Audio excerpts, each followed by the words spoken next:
The rain in Harbor Glen doesn't just fall, it assaults. It hits the pavement of the Southbridge parking garage with a rhythm like angry static, a sound I know too well. It was just past 11 p.m., and the shift at the Wren had been brutal. My apron pocket was light on tips. My feet were aching, and my real job, the one that actually mattered, the audio tech gig, had cut my hours again. I'm Mara Quinn, 27 years old, though most days I feel closer to 40. Single mom, that's the label that sticks. My fingers fumbled with the keys to my 10-year-old sedan, my knuckles raw from scrubbing the bar. In the back seat, my daughter, Lila, was asleep, buckled into her booster, 6 years old and already braver than any man I've ever known. Her small face was relaxed in the dim yellow light, her breath fogging the window. Around my wrist, the strap of my old Tascam recorder was a familiar weight. It was my talisman, my anchor, a relic from a life I dreamed of, recording live sound, not just pouring whiskey for suits who looked through me. I slid the key into the lock and a hand clamped down on my wrist, not the one holding the recorder, the one holding the keys. Going somewhere, Mara? I froze. The voice was gravel mixed with cheap cigarettes. I didn't need to turn to know. I smelled the stale beer and damp wool before I saw him. There were two of them. The one holding me was big, a wall of faded tattoos and misery. The other one was smaller, nervous, wiry. They were from the Kovac syndicate. Everyone in Southbridge knew the name. You paid your tab, or they collected in flesh. I don't know what you're talking about, I said, my voice flat. I tried to pull my arm away. His grip tightened, grinding the bones. Don't play dumb. The big one. Mikhail grunted. Your old man. Rick. He skipped town. My blood went cold. Rick. A name I hadn't let myself think about in 8 months. The charismatic disaster who'd promised me the world and left me with nothing but debt and a broken heart. He's not my old manny, I spat. He's nothing. He's a problem. The wiry one, Sammy, hissed. He stepped closer, crowding me against the car door. A big one he took a loan, a substantial one, and you, sweetheart, you co-signed. I never signed anything. Oh, yeah, Mikhail laughed. A wet, ugly sound. He pulled a folded paper from his jacket. Even in the gloom, I could see the notary's stamp. I could see the looping, desperate forgery of my signature. Looks like your name to us. He took the cash, left you holding the bag, and Kovac. He wants his money. My stomach turned to ice. This wasn't a warning. This was a collection. I don't have it, I whispered. I work 2 jobs. I have maybe $200 in my account. That's a start, Sammy sneered, and his eyes darted to the back seat. My entire body went rigid. Don't you even look at her. He ignored me. He saw the backpack on the floor of the passenger side. It was pink, with a cartoon astronaut.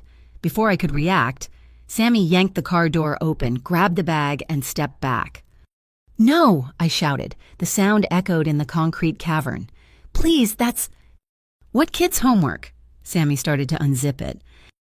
It's her hearing aid, I screamed it, the word tearing out of my throat. She needs it, please. Just give it back. Lila had been in a minor accident 2 years ago, a driver who ran a red light. The physical damage was minimal, a few bruises. But the trauma had slammed a door in her mind. She developed acute agoraphobia, a fear of crowds and loud noises, and when the stress gets too high, she stops speaking. She uses her drawings, and she uses the sign language I've been desperately trying to learn with her. The aid helped ground her, helped her filter the world. A hearing aid, huh? Mikhail looked almost impressed. Expensive. Please, I begged, the adrenaline making me shake. Take my wallet, take the tips, just not that. Sammy held it up, dangling it from one finger. You want it? Come get it. I launched myself at him. Ooh. I was ready for the hit. I knew it was coming. I'd been hit before. I braced for the fist, for the concrete, for the sharp sting of pain. As long as I got the bag, I didn't care. But the hit never landed. Instead, there was a new sound, the sound of tires whispering over wet cement, a sound so quiet it was louder than the rain. A long, black coupe had glided into the space opposite mine. It hadn't been there a second ago. It was sleek, predatory, and silent as a shark. The engine wasn't running. It was breathing. The driver's door opened. A man stepped out. He didn't just get out of the car, he unfolded from it, a silhouette of impossible calm. He wore a long, dark trench coat that rippled slightly, as if he'd brought his own wind with him. He was young, maybe 30, with a face that looked like it was carved from steel and seawater, cold, sharp, and deep. He looked at Mikhail and Sammy. They froze, their petty bravado vanishing like smoke. Sammy's hand, the one holding Lila's bag, went slack. The man didn't look at me. Not at first. He just moved. He took 3 silent steps and stood beside me, angled slightly, a sudden solid wall between me and the 2 thugs. Then, his voice. It was low, a baritone that cut right through the hiss of the rain. It was quiet enough that only I was meant to hear it, but loud enough to stop the world. "Look at me," he said. My head snapped toward him. His eyes were the color of the harbor in winter. "You're not alone." Mikhail, recovering his nerve, puffed out his chest. "This ain't your business, Vale. This is Kovac." The man, Vale, finally turned his gaze on the thug. He didn't raise his voice. He didn't swear. He simply spoke. "Mikhail Petrov," he said. Mikhail flinched, as if slapped. "You live at 3400 Arbor Street. You're 2 months behind on payments to your own boss, a fact you've conveniently hidden." He glanced at the other one. "And you, Samuel DeLuca, you've been skimming from the port shipments. Kovac thinks it's a clerical error. I have photographs, time-stamped, of you loading the container last Tuesday." Sammy turned pale, a sickly green under the fluorescent lights. "So," Cashin Vale continued, his voice a soft, dangerous rumble, "you have 2 options. You can walk away from this garage and this woman right now, or I can make a call. And you can wait for the ambulance." The air was thick, suffocating. Mikhail was sweating, the rain mixing with the fear on his forehead, but Sammy was stupid, or desperate. With a choked yell, he dropped the backpack and lunged, not at Vale, but at me. A knife I hadn't even seen was in his hand, a dull blade flashing. Vale moved. It wasn't a fight, it was a correction. He intercepted Sammy's arm, his hand moving like a snake. There was a sound, a sickening, wet pop that my Tascam would have registered as a sharp, percussive snap. Sammy screamed, a high-pitched, awful sound. The knife clattered, fun-dust, skittering across the wet concrete. Vale twisted, his grip precise, and shoved Sammy back into Mikhail. The wiry man collapsed, clutching his wrist, his face a mask of agony. Mikhail, to his credit, knew when the game was over. He grabbed his partner, his eyes wide with terror, fixed on Vale. We're gone. We didn't see anything. We weren't here." They scrambled back, half dragging the whimpering Sammy, and disappeared down the stairwell. The only sound was their panicked footsteps fading away. The silence that fell was heavy, broken only by the rain and the shuddering breath I was trying to control. I bent down and snatched Lila's backpack. Clutching it to my chest, my knees felt weak, but I locked them. I would not fall. Not in front of him. "I could have handled it," I said. My voice was rough. I turned to face him. He was watching me, his expression unreadable. A small, tight smile touched the corner of his mouth, a gesture that held no humor. "You've been doing that a long time," he said. It wasn't a question. He reached into the pocket of his coat and pulled out a card. It was thick, black, and completely bare except for 3 embossed words, Vale Maritime Group. I just stared at it. "Take it." I wiped my wet hand on my jeans and took the card. It was heavy. "My name is Cassian Vale," he said. "The men who just left, they won't be back, but Kovac will find someone else." I flipped the card over. On the back, there was a name and a number. Martin Shaw, ESQ, and under it, a title that made my skin crawl, Interstate Financial Crimes Commission. "He's a lawyer," Cashin said, anticipating my question. "The IFCC doesn't like forgers or the people who use them." He paused. his gaze intensifying. "They'll listen when I call." This was a threat and a promise, a life raft and an anchor, all in one. He was offering me a way out, but it was a way into his world, a world of steel and shadows. I don't take favors," I managed. "This isn't a favor. Miss Quinn, it's leverage." Before I could ask how he knew my name, a small sound came from my car, a click of the door handle. "Lila, she'd woken up." The door creaked open, and her head peeked out. She was wearing her favorite raincoat, a bright yellow one with frog eyes on the hood. Her own eyes were huge, wide with fear, taking in the strange man, the rain, the lingering tension. Cashin's entire demeanor shifted, the steel softened, the coldness receded. He took a slow, deliberate step back, raising his hands slightly, palms out. He crouched down, slowly, so he was on her level. He didn't speak. He lifted one hand to his chest, then moved it forward, palm flat, safe. Then he tapped his thumb to his chin. "Mom." Lila's fear didn't vanish, but the panic in her eyes subsided. She looked from him to me. I nodded, trying to force a smile. He knew sign language. This man who moved like a weapon and spoke like a judge knew my daughter's silent language. He straightened up, pulling a large, black umbrella from his car. He opened it and held it out to me. "Go home, Mara," he said, using my first name like he owned it. "Get your daughter inside." I took the umbrella. The handle was warm from his grip. "What about the car ride?" I stammered, nodding at his coupe. "I'm not offering you a ride," he said, as if reading my mind. He knew I wouldn't take it. "I'm offering you shelter from the rain." He didn't press.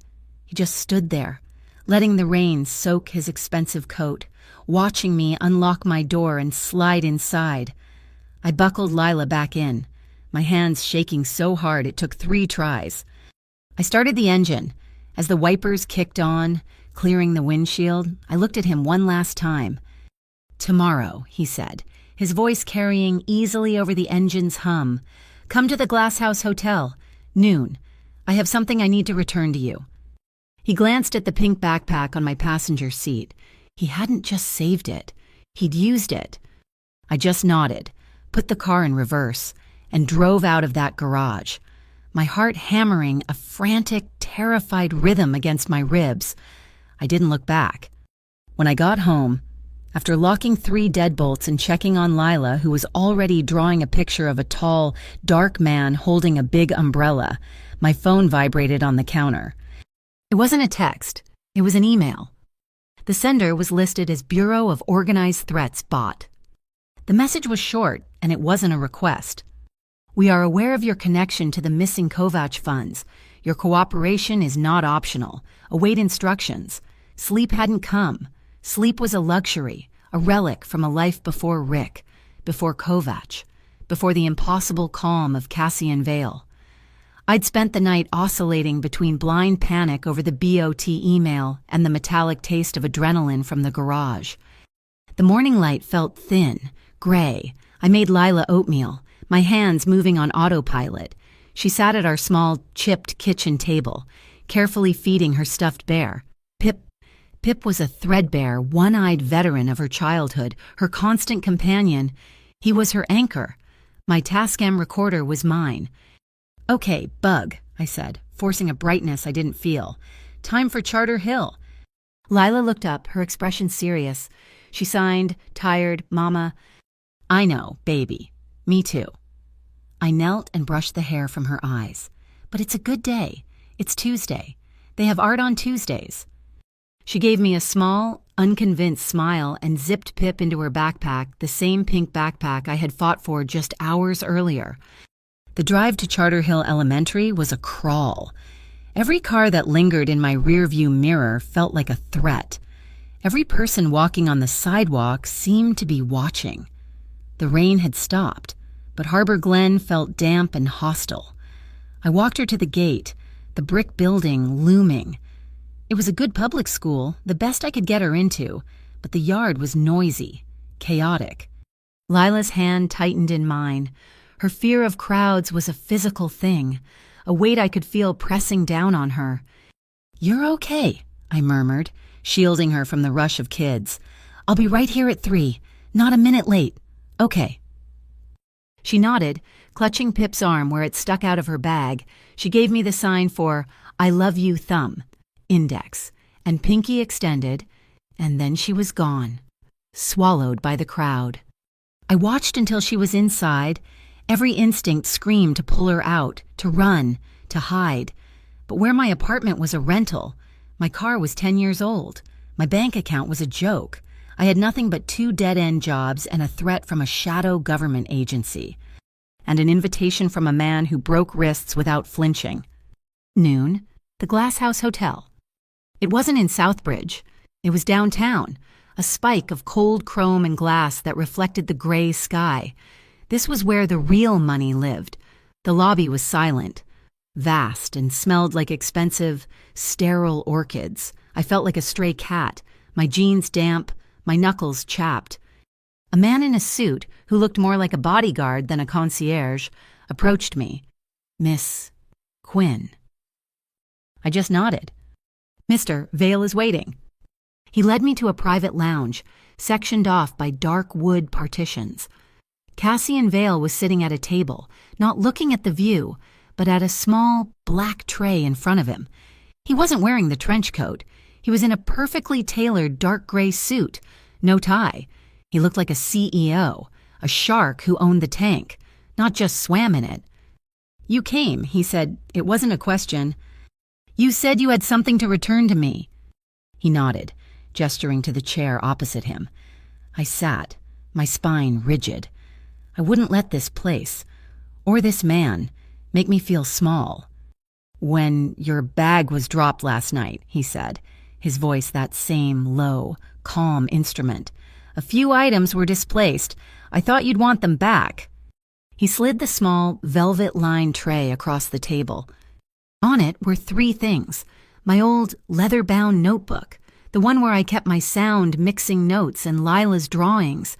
My heart leaped into my throat. I thought I'd lost it. Next to it was the hard shell case for Lila's backup hearing aid. I checked my purse. The aid itself was safe, but the case was empty.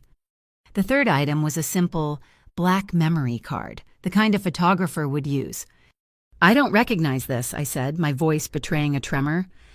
"It was tucked into the lining of the hearing aid case," Cassian said. "I believe it's the real reason Rick forged your signature, and it's why Kovac sent his men." I stared at the small piece of plastic. "What's on it?"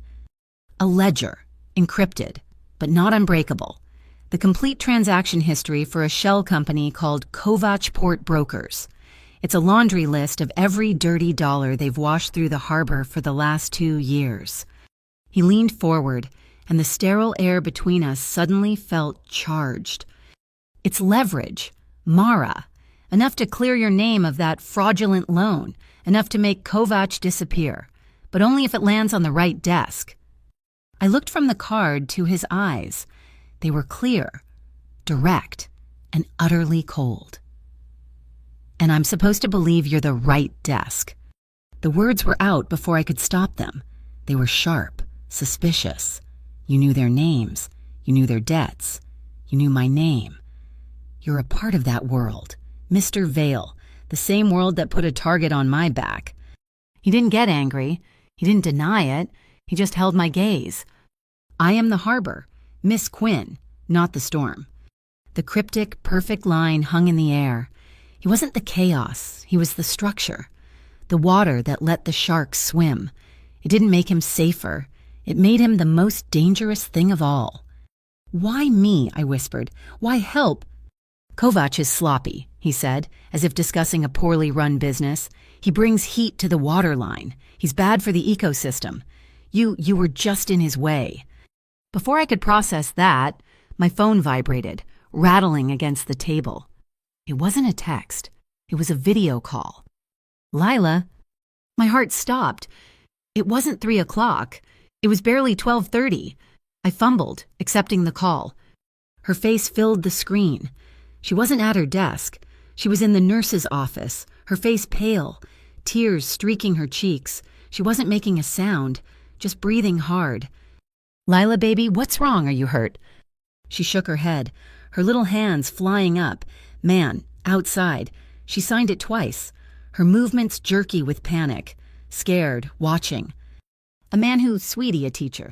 "No, tall man, by the fence." And he looked. She struggled for the word. He looked at me. I was on my feet, knocking the chair back. "I'm coming, right now. You stay with the nurse.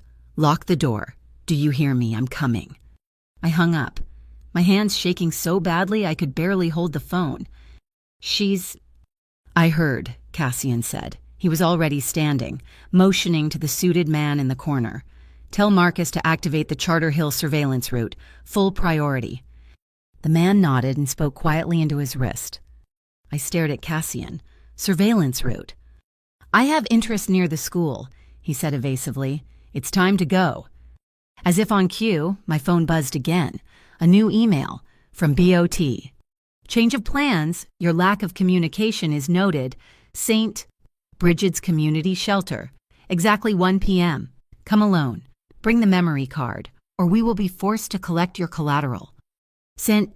Bridget's, the shelter where I volunteered, reading to kids, before my life fell apart. They knew where I went, where Lila went. They were using my life against me. "They want the card," I said, my voice hollow. "In less than 30 minutes. "They don't want the card," Cassian said, his voice flat as he pulled his trench coat on. "They want you. The Bureau of Organized Threats doesn't exist in any federal register. It's a phantom, a shell, just like the port brokers. It's Kovac, or his partners, trying to clean up their mess." "I have to get Lila," I said, pushing past him. "We get her together," he said, not asking. I'm not offering a choice," he said, holding the door. "I'm offering a moving wall. You can use it or you can get run over."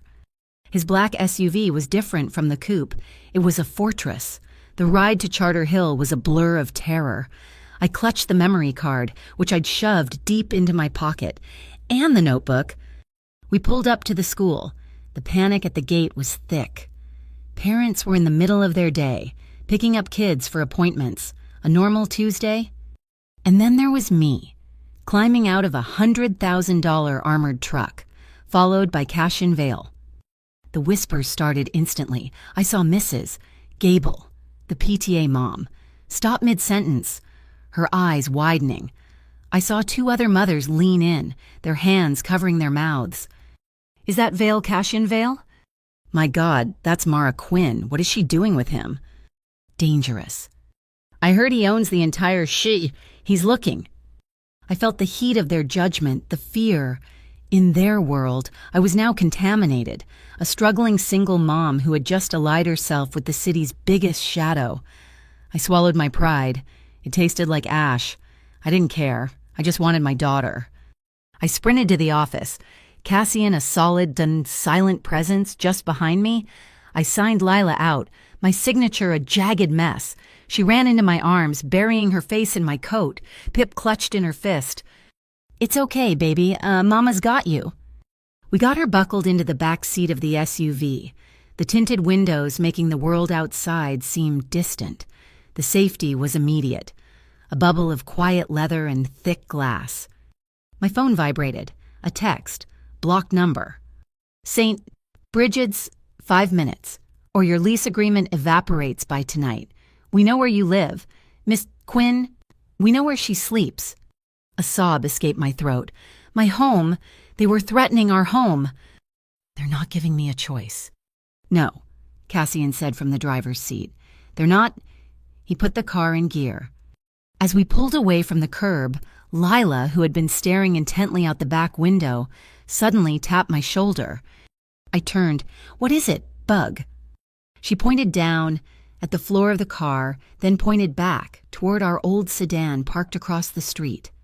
She signed, "Mom, car, metal circle." I didn't understand. Cassian did. He stopped the SUV in the middle of the street. He got out, walked back to my beat-up sedan, and crouched down. I got out and followed him. He didn't even look under the chassis. He just reached into the rear wheel well and pulled something off. It was a small, black magnetic disc, blinking a tiny green light, a transmitter, a tracker. They hadn't just been waiting, they'd been tracking me since last night. They knew I was at the glass house. They knew I was here. Cassian looked at the device, then at Lila, who was watching, wide-eyed, through the SUV window. A flicker of something. Admiration. He looked back at me. She has a sailor's eye. The 10-minute drive to St. Bridget's felt like an eternity. The tracker Cassian had pulled from my car was a heavy, dead weight in his hand. He crushed it with one hand and tossed it onto the floor mat. They weren't just threatening me. They'd been on me for hours. They knew I was at the glass house. They'd been waiting. "Lila," I said, my voice tight, trying to sound calm for her sake. "We're going to see Mama's old friends at the shelter. We're going to meet someone, and then we're going to get ice cream." "Okay." She looked at me, her eyes too old for her 6 years, and just nodded, clutching Pip. "They're expecting the card," I said to Cassian. "Give it to me," he said, his eyes on the road. I hesitated, my fingers closing around the small piece of plastic in my pocket. It was the only thing keeping my head above water. "You have to trust me, Mara, or this doesn't work. Give it to me." I pulled it out and dropped it into his open palm. He didn't look at it. He kept driving with his left hand, while his right hand moved to his belt. He did something quick, a movement of his fingers too fast to follow. Then he held his hand out to me again. Lying in his palm was the black plastic shell of the memory card. "The chip is secure," he said, tapping his belt. "They're bullies, not technicians. They want the object. You'll give them the object." I took the hollow shell. It felt light, a fraud. St. Bridget's was a place of comfort for me. I'd spent dozens of hours in that reading room. The smell of old paperbacks and floor wax, a familiar balm. Today, it felt like an execution chamber. Cassian pulled the SUV around the corner, parking half a block away. "I'll go in first," he said. "Count to 20, then follow. Bring Lila, stay in the main room. Do not, under any circumstances, let them move you to a private office." He was gone before I could argue. I counted. 20 seconds that stretched into a lifetime. "Okay, Bug, let's go." I walked in, Lila's hand gripping mine. The main room was mostly empty, just a few transients reading papers. Cassian was already there, sitting on a worn vinyl bench against the far wall, casually flipping through a copy of the Harbor Glen Gazette. He looked like any other person waiting, bored and invisible. I sat Lila in the children's nook, a small area with picture books. "Mama has to talk to a man for just a minute. Stay right here. Do not move." She nodded, her eyes fixed on the door. At 1 p.m. on the dot, the man walked in. He was exactly what I didn't expect. He wasn't a thug like Mikhail. He was soft, wearing a cheap blue suit that was shiny at the elbows. He looked like he sold bad insurance. The only thing menacing about him was the pin on his lapel, a stiff, ugly eagle with wings that looked more like knives. He scanned the room and his eyes landed on me. He walked over, his smile oily. "Miss Quinn." "That's me." "Agent Miller, Bureau of Organized Threats." He slid into the small wooden chair opposite me.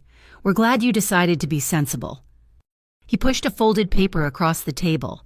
"This is a federal summons. You are required to turn over the stolen data." My hand, slick with sweat, went to my wrist, to my talisman, the Tascam recorder. I unclipped it from my belt, set it on the table between us, and pressed the small red button. A tiny light glowed. "For the record," I said, my voice surprising me with its steadiness, "please state your name and badge number for my attorney."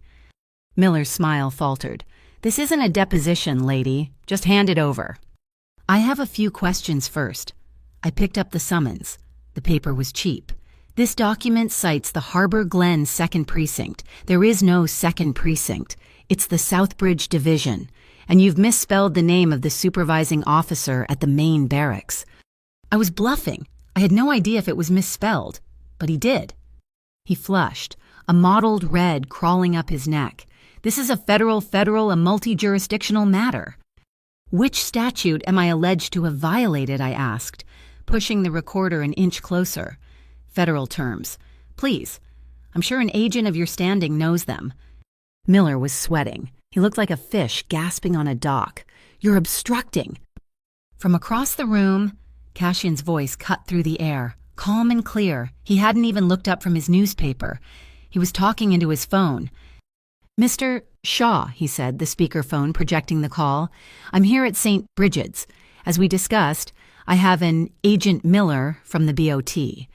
I believe he called it, he's serving a summons that seems to have the wrong precinct listed." A new voice, crisp and sharp as broken glass, came from the phone. "Martin Shaw, the IFCC lawyer. Bought no such designation in the Federal Register. Mr. Vale. Ask the gentleman if he's operating under Title 18, Section 1951, regarding interference with commerce, or if he's just committing felony impersonation under Section 912, because the Interstate Commission takes a very dim view of the latter. We have 2 agents 5 minutes away." The fictional statutes hit Miller like a physical blow. He stood up, knocking his chair back. "The card," he hissed, dropping all pretense. His hand moved to the inside of his suit jacket. "Now, or we take the kid." He didn't get to finish the threat. The sound of squealing tires and roaring engines filled the street outside. It wasn't Martin Shaw. 2 heavy-duty pickup trucks, black and windowless, with no plates, mounted the curb and slammed to a halt, blocking the shelter's entrance. The doors flew open, and 4 men, dressed in black, piled out. Miller looked panicked. "No, wait, I have it." They weren't there for him. They were there for me. Miller was just the setup. This was the cleanup crew. Cassian was a blur. He wasn't running away. He was moving toward us. He crossed the room in 3 strides. "Lila to me now." He grabbed my arm and scooped Lila up with his other, pulling us back into the narrow alcove between 2 massive concrete support pillars that held up the ceiling. He shoved us behind him, shielding us with his body. The men burst through the doors. "Lila," Cassian's voice was a command, not a plea. "Cover your ears, lock it down." He flashed the sign, both hands clamped over his ears. Lila, my brave, terrified girl, immediately slammed her hands over her ears, screwed her eyes shut, and buried her face against my stomach. She was trained for sensory overload. "Kitchen," Cassian yelled at me. "Back door. Go." He gave me a shove. I grabbed Lila's hand and ran. We burst through the swinging kitchen doors, past a startled cook, and kicked open the rear exit into an alley. We spilled out directly into the chaos of the afternoon farmer's market. Tents, tables of produce, people screaming. We were a pinball, bouncing off stalls. "They're in the market," a voice bellowed behind us. One of the thugs. He was close, breathing hard, yelling into a radio. "Heading south, the signal is blue tide, I repeat. Blue tide." My hand was still clamped around my Tascam. The red light was blinking. It was recording everything. The screams, the static, the password, blue tide. This way, left Cassian grabbed my arm, yanking me out of the main thoroughfare. He pulled us down a narrow, damp staircase between the shelter and the old cathedral next door, a staircase I'd passed 100 times and never truly seen. It led to a heavy oak door in the basement, locked. Cassian didn't slow down. He rammed his shoulder into it, but it was solid. He let go of me, pulled something thin and metallic from the heel of his shoe, a tension wrench. He jammed it in the lock. In 2 seconds, there was a heavy click. He kicked the door open, and we fell into the darkness. It smelled like old wine, incense, and stone, the cathedral crypt. He dragged us past dormant furnaces and stacks of forgotten hymn books in the furthest, darkest corner. He stopped. He knelt, ran his hands over the flagstones, and lifted one. Beneath it wasn't dirt. It was the flat, black panel of a safe. He pressed his thumb to a small, glowing scanner. A click. The heavy lid hissed open. A safe house, a bug-out bag. Inside, everything was neat, compartmentalized, a compact trauma kit, 2 burner phones in shrink wrap, a roll of cash, and a vacuum-sealed bag containing a small, gray hoodie, child-sized. He'd planned for this. He'd planned for her. He pulled out the hoodie and handed it to me. "It's dry. Put it on her. Now." My hands were shaking as I stripped Lila's damp raincoat off and pulled the warm, soft fleece over her head. She was shivering, but her eyes were clear. She looked from me to Cassian, who was scanning the dark hallway. She lifted her small hands. "Stay with Mom." Cassian's head snapped back. He watched her, and the steel in his eyes seemed to warm, just a fraction. He respected her courage. He met my gaze. The look held a silent, binding contract in the dust and shadows. He signed back to Lila, one clean, sharp gesture, always. "They found your car," he said to me, his voice a low rumble. "They breached the shelter. They won't stop at your apartment. You're burned." "We have nowhere to go," I whispered. The words felt like giving up. "Yes, you do." He closed the safe, replacing the stone. "We're done hiding. I'm taking you to the spire." The spire. Beacon Spire. My lighthouse. Rookhaven Pier. No one sets foot on it unless I bring them. We drove. Lila, wrapped in the anonymous gray hoodie, was finally asleep in the back. Pip clutched to her chest. The adrenaline was fading, leaving a cold, sharp clarity. "My car, the tracker, the dash cam." "My car," I said, the thought hitting me. "It's still at the school. They put the tracker on it, but I have a dash cam. It faces forward. It records whenever the ignition is on, and for 5 minutes after it's off." Cassian glanced at me. "When did you park this morning?" "Around 8:40 a.m., and we left just after 12:30 p.m. The man Lila saw was at the fence." "No," I said. "The tracker. They must have put it on last night or early this morning to follow me from home. That's how they knew I was at the glass house." "When did you get home last night?" "After midnight, maybe 12:30 a.m. Cassian was already on his phone, a different contact. "Marcus, I need eyes on a gray sedan, Mara. Your plate." I rattled it off. "It's parked on the street opposite Charter Hill Elementary. I need the dashcam footage pulled. Check the files from midnight last night until 1 p.m. today. I'm looking for any vehicle that parked or idled near it in that window. A man planting a device." We drove in silence, the only sound the rhythmic thump of the wipers. After 5 minutes, Cassian's phone buzzed. He put it on speaker. "Got it, boss," a new voice said. "Pulled the footage remotely. You were right. 04:17 this morning. A gray panel van. No markings, parked alongside. A man got out. Spent 30 seconds at the rear wheel well of her car. We got a perfect shot of his plate as he pulled away." "Run it," Cassian ordered. "Already did," Marcus replied, a hint of pride in his voice. "Registered to a holding company. Sunrunner Logistics." I saw Cassian's knuckles go white on the steering wheel. "Sunrunner," he said, the name tasting like poison. "That's Kovac," I whispered. "The Kovac port brokers." "It's his primary shell for port operations," Cassian confirmed, his voice deadly quiet. "The same name that's all over the ledger on this chip." He hung up the phone. He looked at me, and for the first time, I didn't see a shark. I saw a strategist. My dashcam had caught the van, my Tascam had caught the password, and he had the ledger. We weren't just prey. We turned onto Rookhaven Pier. The air was thick with salt and the smell of creosote, and at the very end of the long wooden pier, cutting through the fog, stood a single, tall, dark tower, a lighthouse, black stone and reinforced glass, standing against the gray, churning Atlantic, Beacon Spire. The SUV's tires rumbled over the old wooden planks of Rookhaven Pier, a sound like a low drumbeat. The pier was long, cutting straight into the churning gray water, and at the very end of it, the black stone tower of Beacon Spire rose against the sky. It wasn't a pretty place. It was raw, built to withstand a century of storms. The railings were thick iron, coated in a layer of rust. The wind here didn't whisper. It howled, carrying the sharp, briny smell of the deep ocean. Cassian used a heavy key, not a keypad, to open the massive oak door.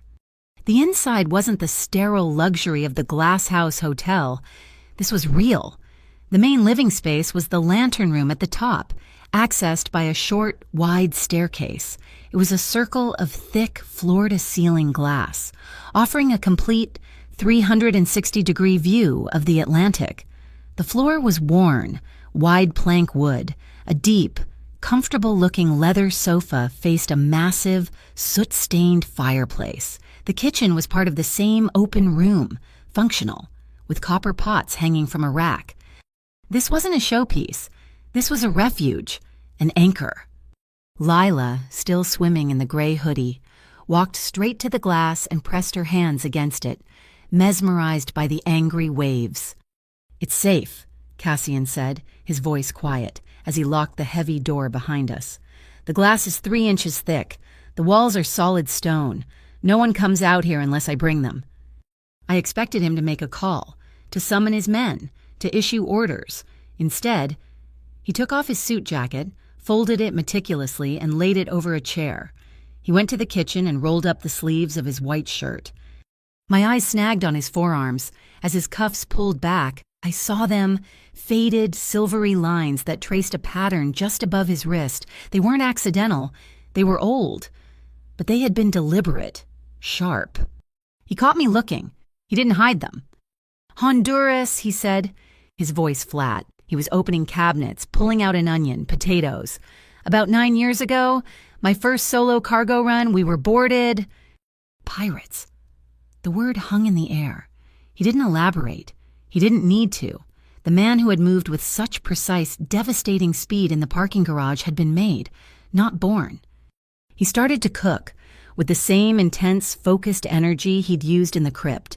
He began chopping vegetables. He moved with an economy of motion, a competence that was almost as intimidating as his violence. He was making clam chowder, from scratch. Within an hour, the air in the tower, which had smelled of salt and ozone, was now warm, rich with the scent of thyme and cream. He ladled the soup into 3 heavy bowls and set them on the old wooden table. He didn't just hand Lila a bowl. He crouched down beside her, pushing the spoon gently into her hand. "It's just soup," he said. "Sailors eat it." Lila, my cautious, brave girl, looked at me. I nodded. "It's okay, you can eat." She dipped the very tip of the spoon in, blew on it, and took a tiny sip. Her eyes widened. She looked at the soup, then at Cassian, who was watching her, his expression unreadable. A slow, mischievous smile spread across her face. She raised her small hand and, with a flourish, signed the word, "Good." And I saw it. For the first time, I saw Cassian Vale actually smile. It wasn't the tight, humorless twist of his mouth I'd seen before. It was a genuine, unguarded lifting of his features, crinkling the corners of his eyes. It completely changed his face, making him look less like a harbor baron and more like a man. The tension of the day began to melt out of my shoulders. Just a little. We ate in silence. The only sound, the howl of the wind and the clinking of spoons.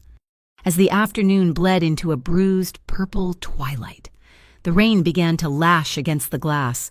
With a heavy, mechanical hum, the lighthouse beam ignited, a massive blade of pure white light, cutting through the storm, sweeping over the black water, briefly illuminating the distant, rain-shrouded skyline of Harbor Glen, and then moving on.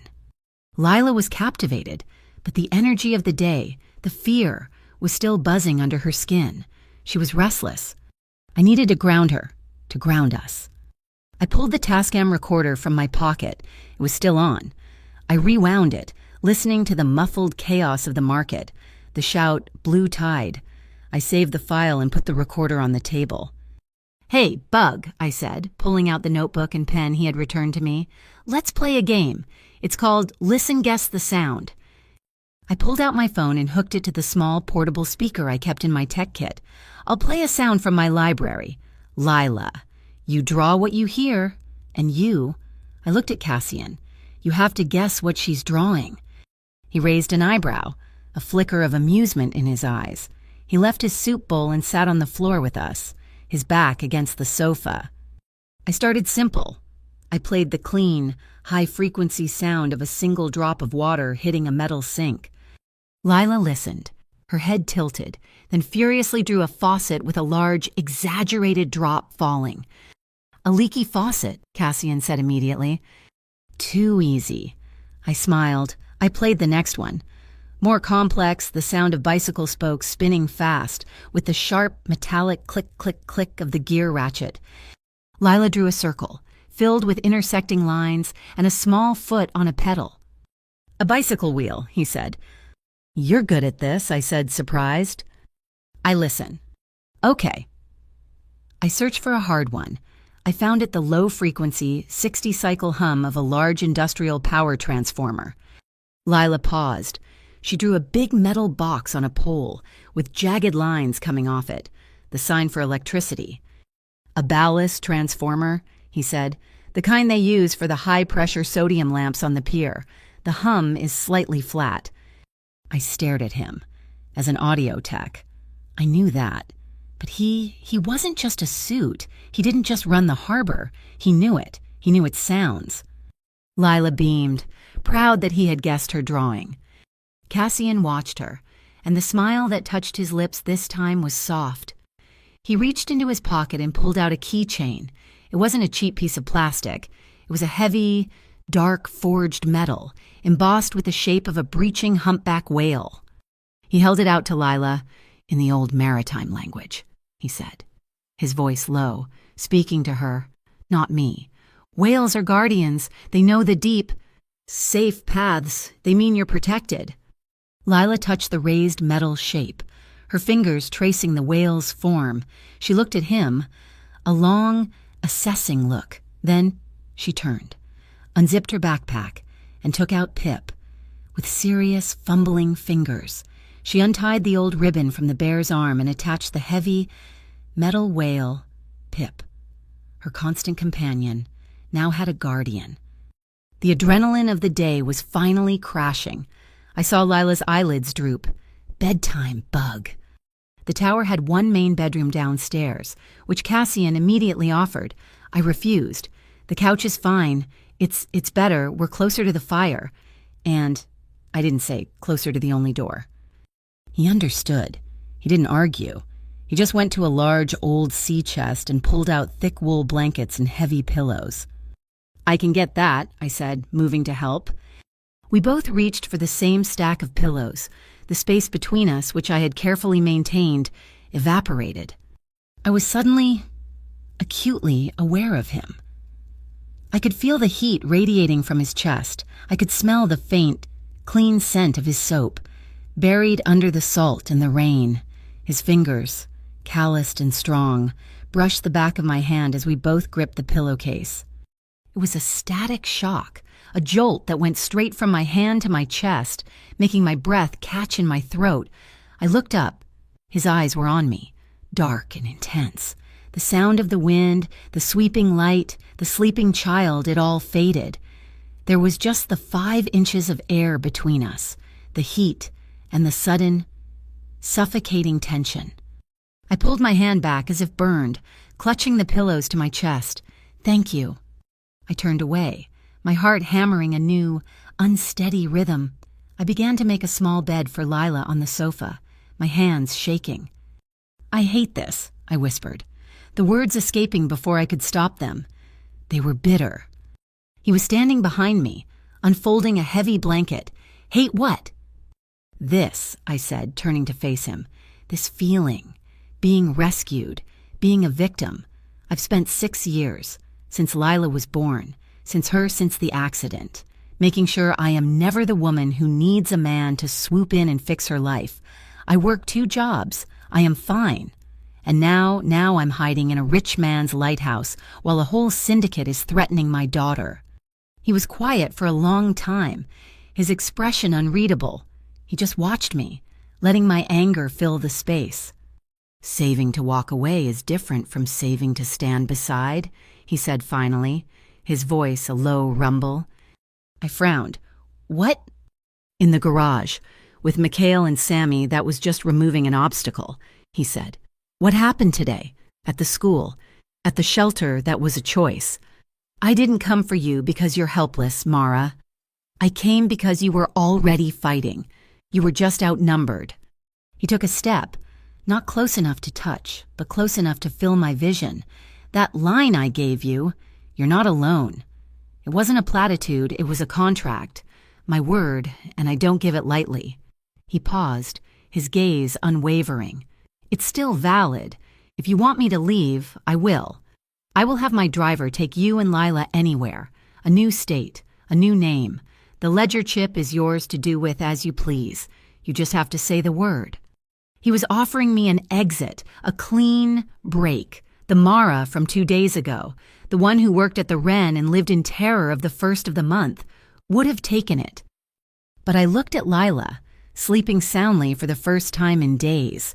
Pip and his whale guardian clutched to her chest. I looked at this complicated, dangerous man who knew the sound of transformers and spoke my daughter's silent language. I didn't ask him to leave. I don't want to run, I said, my voice barely a whisper. I'm so tired of running. I want a normal night. Just one. What's a normal night, he asked. A normal night is I read Lila a bedtime story. I make a cup of hot tea. And we find a radio station that plays old jazz. Not the news, just jazz. A flicker of that smile returned. I can do that. I sat by Lila, reading from a worn copy of Goodnight Moon that was in the backpack. I read until her breathing was deep and even, until her small hand went slack around Pip. I tucked the wool blanket securely around her. When I stood up, Cassian was standing by the kitchen. He'd found a small, vintage radio, and from it, the low, smoky notes of a saxophone were curling through the room. He held out a steaming mug. Tea, he said. I took it, my fingers wrapping around the warmth. We didn't talk. We just stood by the massive glass wall. 2 silhouettes against the storm. The jazz played. The beam of the lighthouse swept over us, then out to the Black Sea, then back. I was so tired. The cold from the glass was seeping into my bones. I must have shivered. I didn't hear him move, but a moment later, something heavy and incredibly warm settled over my shoulders. He was draping a large, heavy-knit wool sweater around me. It was his. It smelled faintly of him, of cedar and sea air. I slid my arms into the sleeves, which were far too long, and pulled the collar tight, burying my face in the warmth. I turned my head to look at him. He was standing right there, closer than I'd realized. His eyes, in the dim light of the lantern room, weren't cold. They were just steady. A fixed point. My heart, which had been a frantic bird beating against my ribs for 48 hours, finally began to slow. We just stood there, shoulder to shoulder, breathing in time with the ocean, in a silence that was more profound than any words. I woke up to the sound of the foghorn, a low, mournful bass note that vibrated through the stone floor of the spire. Last night, I had fallen asleep on the couch, wrapped in Cassian's sweater, to the sound of jazz and rain. Lila was a small, warm lump beside me, for the first time in what felt like a lifetime. I had felt normal. That feeling evaporated with the morning fog. When I opened my eyes, Cassian was already up. He was standing by the glass, not admiring the gray, dawn-lit ocean, but speaking quietly into his phone. The strategist was back. I slipped off the couch, careful not to wake Lila, and started the coffee maker. He hung up and turned to me, his face grim. That was Martin Shaw. The IFCC lawyer, I said, my pulse quickening. He analyzed the summons Agent Miller gave you. The paper stock, the printer ink. He walked over, accepting the mug of coffee I offered. The toner is a specific batch, one used by a single model of office printer, a model that Sunrunner Logistics, Kovach's company, bought 200 of last year. So, bought is Kovach, I said. It wasn't a question. The whole thing, the threats, the agent, it was all just him. It was, Cassian said, which means he's more desperate than I thought. He didn't just send thugs. He deployed an organized, pre-planned operation to retrieve that card. He's terrified. He walked to the heavy table. Where his rugged, encrypted laptop sat a piece of hardware I definitely hadn't seen last night. He unlocked his belt, and for a second, I was confused. Then I saw him press a small catch. A tiny, almost invisible seam opened in the thick leather. He slid out the real memory card, the one I had given him in the SUV. He slotted the chip into the laptop. The ledger was layer 1, he said, turning the screen toward me. It was what he'd promised, a chillingly neat spreadsheet of cryptocurrency wallets, dates and corresponding account numbers, millions, all flowing into Kovac port brokers, then vanishing. "It's damning," I whispered. "It's circumstantial," he countered, his voice hard. "It's numbers. A good lawyer could bury this in court for years, claim it was falsified, fabricated. But Rick wasn't just a thief. He was sloppy. He didn't just copy the ledger, he copied everything. Layer 2. This is what he died for." He clicked a file. It wasn't a document, it was an audio file. I leaned in, my audio tech instincts taking over. He pressed play. Static, a low rumble, and then a train whistle. A specific, 2-note blast. It was followed by a muffled voice. "Signal is blue tide. I repeat, blue tide." I gasped. That's the man from the market, the one who was chasing us." "And this," Cassian said, clicking to another timestamp on the same file, the same train whistle. A new voice, this one deeper, recorded in what sounded like a large, echoing space. "Blue tide is green. The ice is loaded. Move it out." My Tascam recorder had caught the password. This file was the operation itself. "Blue Tide is the name of their entire smuggling chain," Cassian explained, his eyes fixed on the screen. "Kovac doesn't just wash money. He moves the physical cash. It comes in, gets packed in ice under tons of legitimate fish cargo at Warehouse 12, and shipped out in refrigerated trucks. All under the Sunrunner Logistics manifest. The train whistle from the nearby freight yard is the all-clear signal." He looked at me, and I finally understood the stakes. This card doesn't just show the money. It connects the digital ledger to the physical crime. It's the whole case. It's everything. "So we give it to Shaw," I said, a wave of relief washing over me. "We give it to the IFCC. It's over." Cassian closed the laptop. The quiet click was deafening. "No." "What, Cassian? It's everything you said. It's the leverage." "It's a death sentence," he said, his voice flat. "Think about it. Mara, we were at St. Brigid's. Agent Miller fails. Within 5 minutes, a fully equipped, off-the-books tactical team storms the building. Not police, not feds. Kovac's private army." He turned to me. "How did they know? How did they know where we were? When we were there, the tracker was on your car at the school. They didn't follow us. They were told." My blood ran cold. "Told by who?" "The only other people who knew Miller was failing," Cassian said. "The IFCC. My call to Shaw was a test, and they failed. Someone on his team, or someone he reports to, has a direct line to Kovac. The Interstate Financial Crimes Commission isn't just investigating Kovac, it's protecting him." The floor seemed to drop out from under me. The safe harbor, the one official life raft he had offered, was a trap. "They're compromised." "Deeply," he said. "If we hand this chip to Shaw, it gets buried in an evidence locker. The file gets corrupted, and we both end up as a tragic accident." We were alone, truly, completely alone. The panic started to rise in my throat, cold and choking. I looked at Lila, still asleep, her small face peaceful. I would not run. I would not be a victim.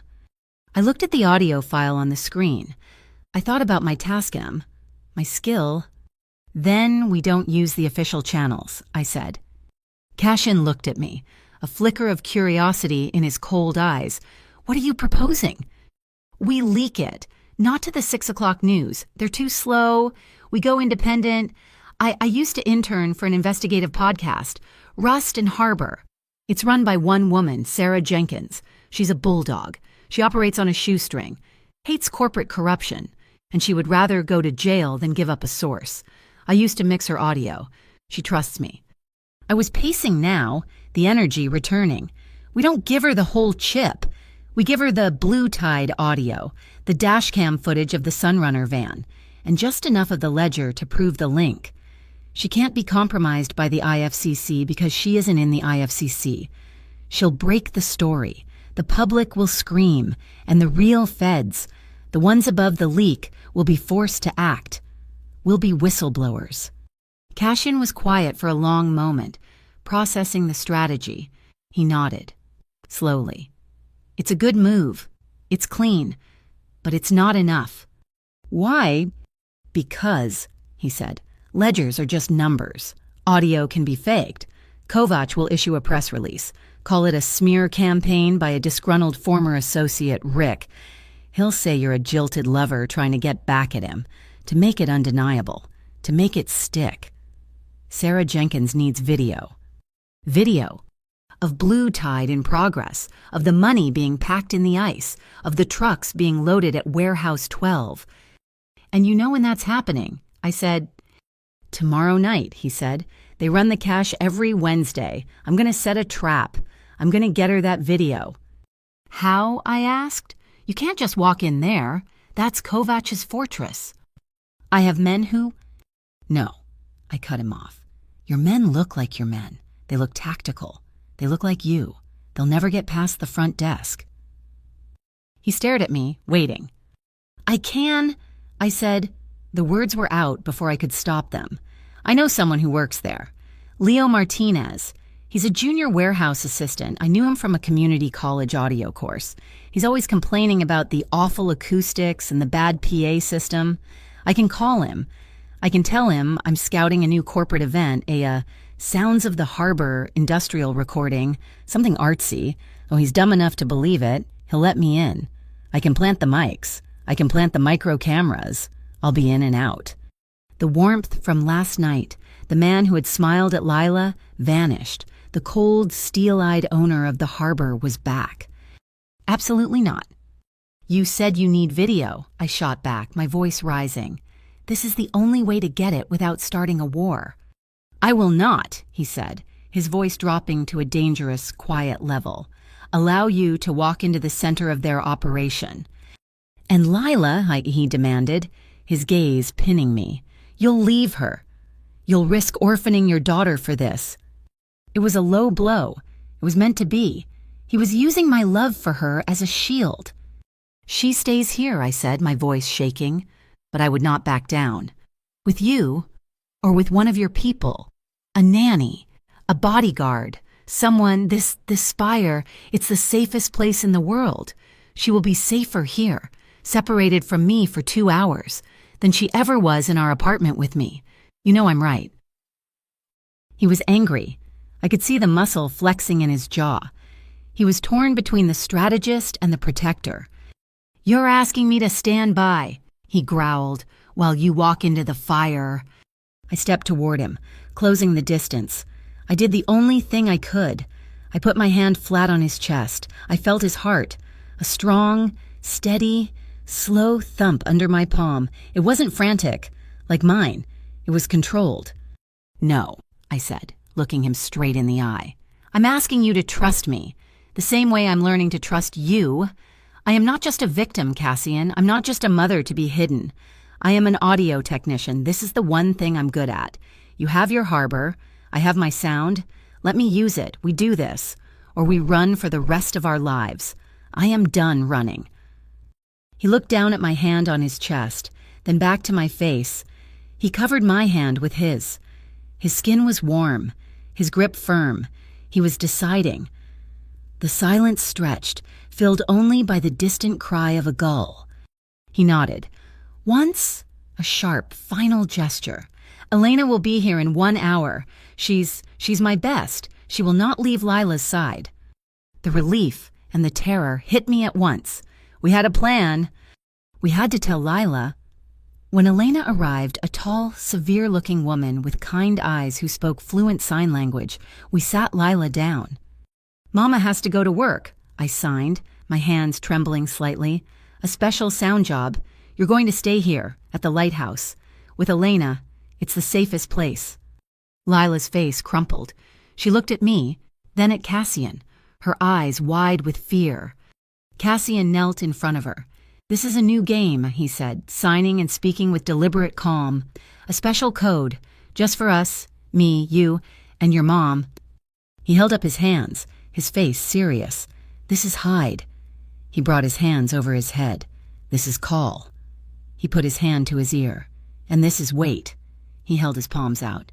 "If Elena signs this, you do it, instantly. No questions. It's a game." Lila, my brave girl, watched him and practiced hide, call, wait. A solemn look on her face. It was time. I was packing my tech bag tiny binaural microphones, a roll of gaffer tape, 3 micro cameras the size of a button, and my Tascam. Cassian was leaning in the doorway, watching me, his arms crossed. His sweater was still draped over the back of the couch. "If this goes wrong," I said, zipping the bag. I couldn't look at him. If I'm not back, it won't. But if it does, Cassian, Lila." In 2 strides, he was across the room. He took my shoulders, turning me to face him. His grip was insistent, grounding me. His eyes were burning with an intensity that had nothing to do with strategy. "I give you my word, Mara," he said, his voice a low, fierce promise. "If that plan deviates by 1 second, if you are not walking out of that warehouse by 2 a.m., I will burn that pier to the waterline to get you out." My breath hitched. I believed him. "Okay," I whispered. "I need to call Leo. I need to set up the cover story." I pulled out my phone, my thumb hovering over Leo's contact. Just as I was about to press it, Cassian's phone buzzed on the table. A text. He looked at it, and his entire body went rigid. "What?" I asked. "It's Marcus," he said, his voice flat, all emotion gone.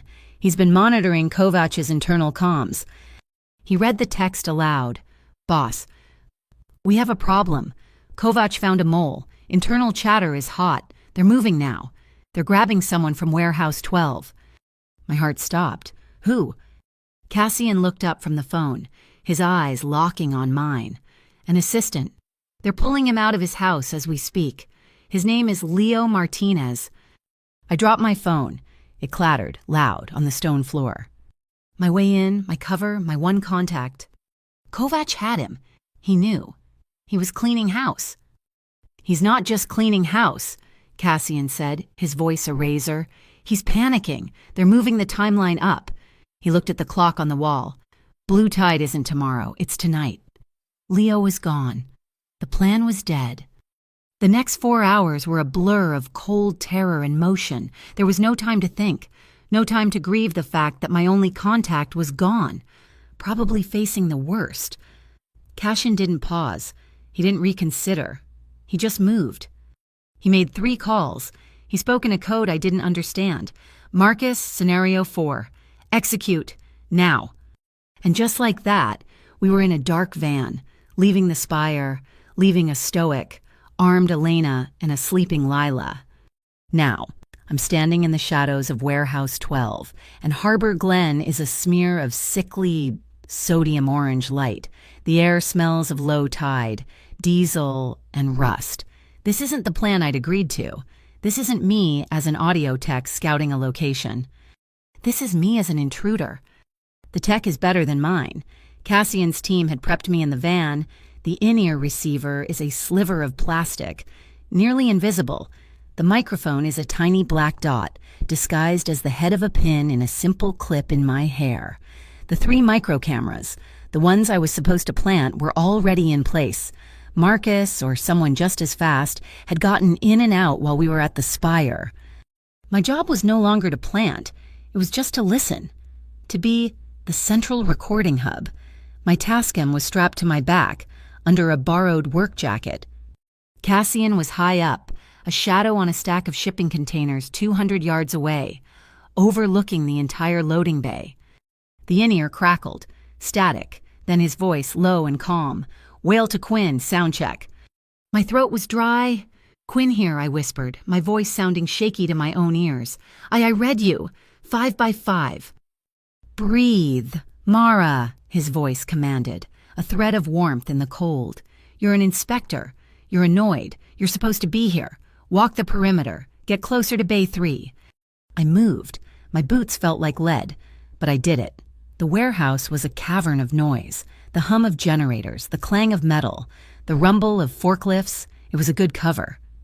Then they came. 2 massive 18-wheeler refrigerated trucks, Sunrunner Logistics painted on the side, backing into the bay. They idled, their engines a low, vibrating threat. "They're on time," Cashin's voice murmured in my ear. The rear doors of the first truck opened. Men swarmed it. They weren't just loading, they were unloading. Pallets of what looked like fresh fish, packed in towers of crushed ice. No, they weren't unloading. They were adjusting. A big man in a hard hat, the foreman, was directing them. "Careful with that, move the ice, even it out." I crept closer, hiding behind a pillar, my Tascam recording everything. I saw it. Under a top layer of glistening mackerel, the ice was just a cover. Beneath it were plastic-wrapped bricks, cash, and small, black hard drives. They were hiding the payload in plain sight. The foreman was barking orders. He was agitated. He must have heard about Leo. I was trying to look official, as if I was checking the foundation for stress cracks, my hand on the concrete pillar. The foreman stopped yelling. He turned. He saw me. The noise of the warehouse seemed to fade to a single point. He was 30 feet away. He was staring right at me. He started walking. "He's made you," Cassian said. His voice was tight. "Don't run." My blood turned to ice. He was coming, his hand on his radio. "Hey, you, who the hell are you?" My mouth opened. No sound came out. "Quinn," Cassian snapped in my ear. "To your left, 2 steps. Now." I didn't think. I reacted. I took 2 shuffling steps to the left, as if looking at a different part of the wall. I'm checking the acoustic integrity," I stammered, the words sounding insane. "For the harbor board, vibration compliance." The foreman's eyes narrowed. He was 2 feet from me. He reached out, his hand a grimy bear paw, to grab my arm. Clang!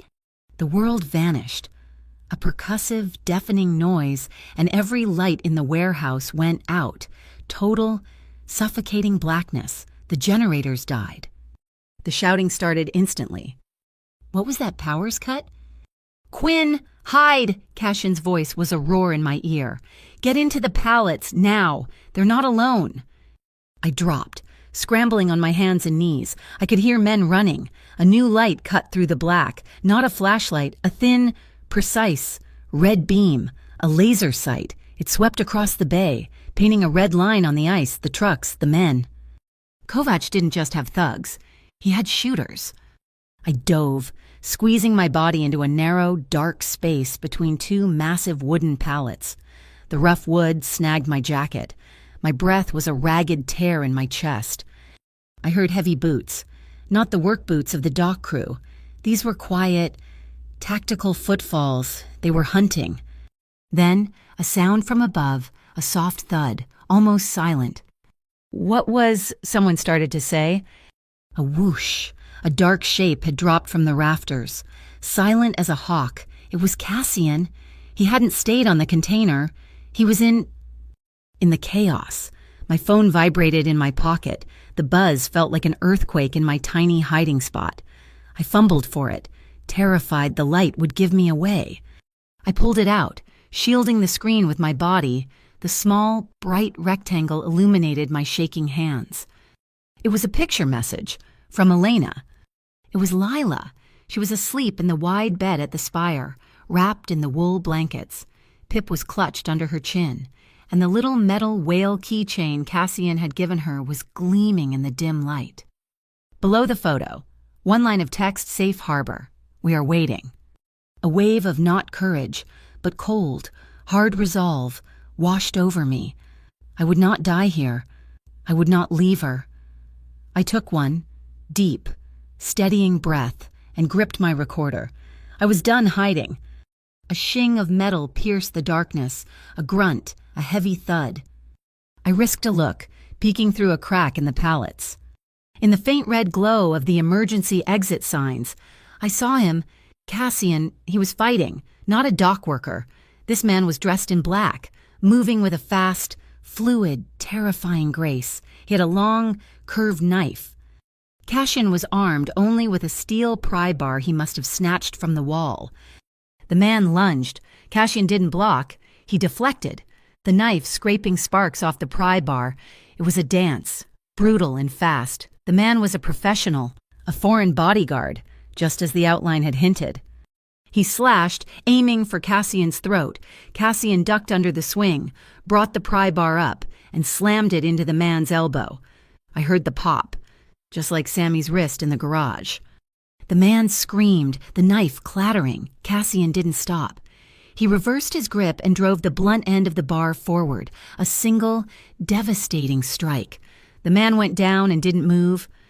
Cassian stumbled back, breathing hard. He was framed in the red light. I saw his arm. A long, dark slash ran from his shoulder to his elbow. His jacket was soaked. He was bleeding. He was hurt. But the chaos was my cover. The foreman was screaming into his radio, his back to me. "The power's down. I've got a breach. Just get the truck moving. Is it green?" This was it. I crawled, low and fast, out of the pallets. I moved toward the refrigerated truck. The reefer unit, running on its own diesel, was still thrumming, blasting cold air. The pipes were vibrating. The foreman was standing right next to it, yelling, "We don't wait for the lights. Get it on the road. Tell them yes. Blue tide is green. The ice is green. Go, go, go." I slammed my Tascam with its contact mic. Flat against the vibrating, freezing metal pipe, the sound would travel perfectly. I got it. I got the green signal. I got the final piece of the audio puzzle. I was about to crawl back when the world exploded in blue and white light. Whoop, whoop! The main bay doors screeched open, flooding the warehouse. Sirens. "Harbor Security Board. Everyone on the ground hands where I can see them." It was them. The HSB. The cavalry. Sarah Jenkins' podcast must have placed the anonymous tip to the HSB, just as Cassian had planned. Kovach's men froze. The foreman dropped his radio. They were trapped. The lights, the guns, it was over. I felt a wild, hysterical laugh bubble in my chest. It worked. The Sunrunner truck's engine roared. The driver wasn't surrendering. He was making a run for it. The truck's headlights flashed, and I saw him, an HSB officer standing right by the exit. He looked at the truck. He looked at the other officers. And he stepped aside. He lowered his flashlight. He gave a short, subtle wave. My heart stopped. No. The truck engine screamed. It lurched forward, wheels spinning on the concrete, heading straight for the open door. The HSB officer was letting him go. He was dirty, just like the IFCC. The rot was everywhere. I saw Cassian's face. He was leaning against the wall, clutching his bleeding arm. He saw the wave. He saw the betrayal. And his face, which had been pale with pain, hardened into pure, cold fury. He looked at the escaping truck. He looked at me, and he made a decision. He didn't run at the truck. He ran toward the wall, toward a stack of wooden pallets and oil drums, right below the main sprinkler manifold. Cassian, no. He ignored me. He ripped a signal flare from an emergency kit on the wall. He struck it. The red chemical fire hissed to life. He threw the flare onto the oil-soaked wood. The whoosh was instant. A wall of orange flame erupted, climbing the wall, thick black smoke billowing. The truck driver slammed on his brakes, swerving to avoid the sudden inferno. Above us, the heat-sensitive sprinkler heads popped. It wasn't a trickle. It was a deluge. High pressure. Ice-cold water blasted down from the ceiling. It hit the open pallets. It hit the truck. The force of the water was like a fire hose, blasting the top layers of ice and fish off the cargo. And there it was, revealed, under the deluge, under the glaring blue lights of the HSB cruisers, money, bricks of it, plastic-wrapped cash, scattering across the wet concrete, hard drives skittering like black stones. I turned. The other HSB officers, the clean ones, had their guns drawn, their faces stunned. And just behind them, a woman with a press badge and a cameraman, Sarah Jenkins. Her camera was on, recording everything, the fire, the water, the money. "Quinn now." Cassian was there. He grabbed my arm, his grip like a steel trap. Despite his injury, he was dragging me away from the chaos, toward a small, dark side exit. We burst through the metal door, into the night. We were on an external iron staircase. And the rain started, a cold, hard downpour, mixing with the smoke. We clattered down the metal stairs, our feet ringing in the sudden quiet. Sirens wailed behind us. We hit the gravel. We were soaked, shadows running from the inferno, illuminated by the flashing lights. We weren't running from each other.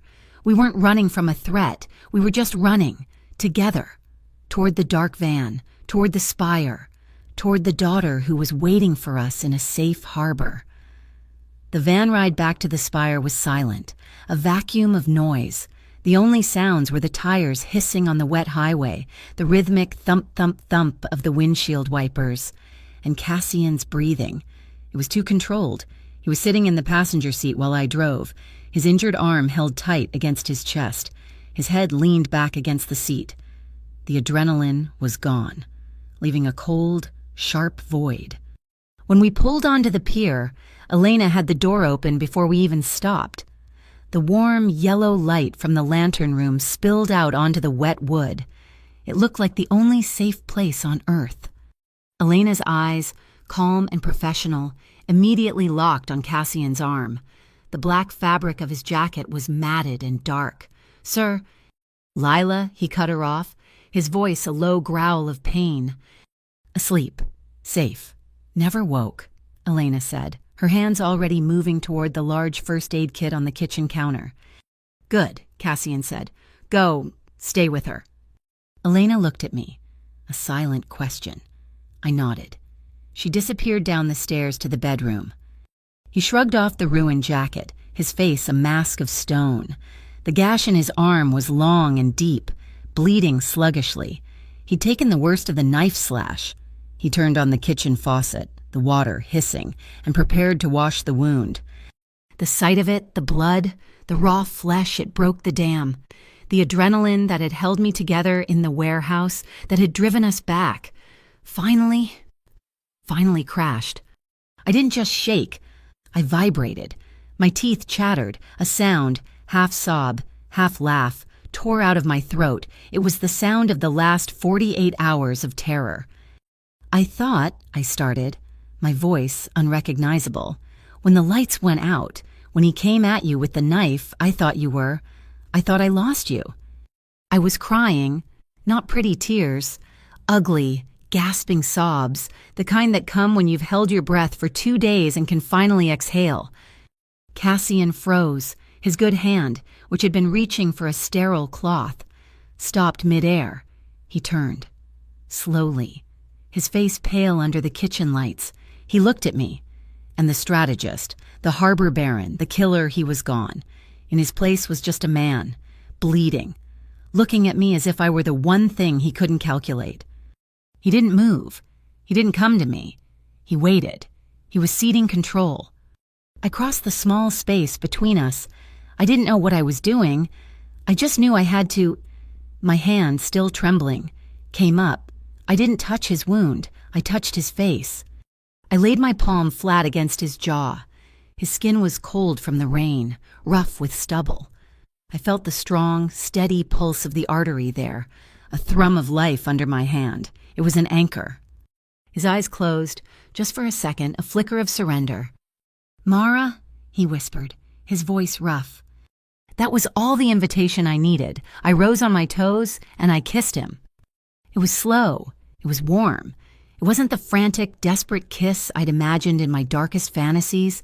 It was a discovery. It was a grounding. It tasted of the ocean, of rain, and the faint, metallic tang of his blood. It was the taste of survival. My hand stayed on his jaw, holding him, while my other clutched the front of his shirt, anchoring myself. For a second, he was utterly still, just receiving it. Then his good hand came up. He didn't grab me. He didn't pull me closer. He cupped the back of my neck, his fingers tangling in my damp hair, his thumb finding the frantic pulse just below my ear. He held me, steadying me, supporting me. His mouth softened against mine, and the kiss deepened, a slow, shared breath that said everything we hadn't. We broke apart, but our foreheads stayed touching. I was breathing his air. He was breathing mine. "You're shaking," he murmured. "You're soaked." "You're bleeding," I whispered back. "The kit," he said, nodding toward the counter. We moved together, a new, unspoken rhythm. I grabbed the sterile water and the gauze. He sat heavily at the kitchen table. I began to clean the wound. My hands were still trembling, but the shaking had stopped. The adrenaline was being replaced by something else, a warmth, a focus. "You're a better medic than I am," he said, his voice tight with pain as I disinfected the cut. "I've patched up a lot of scrapes," I said.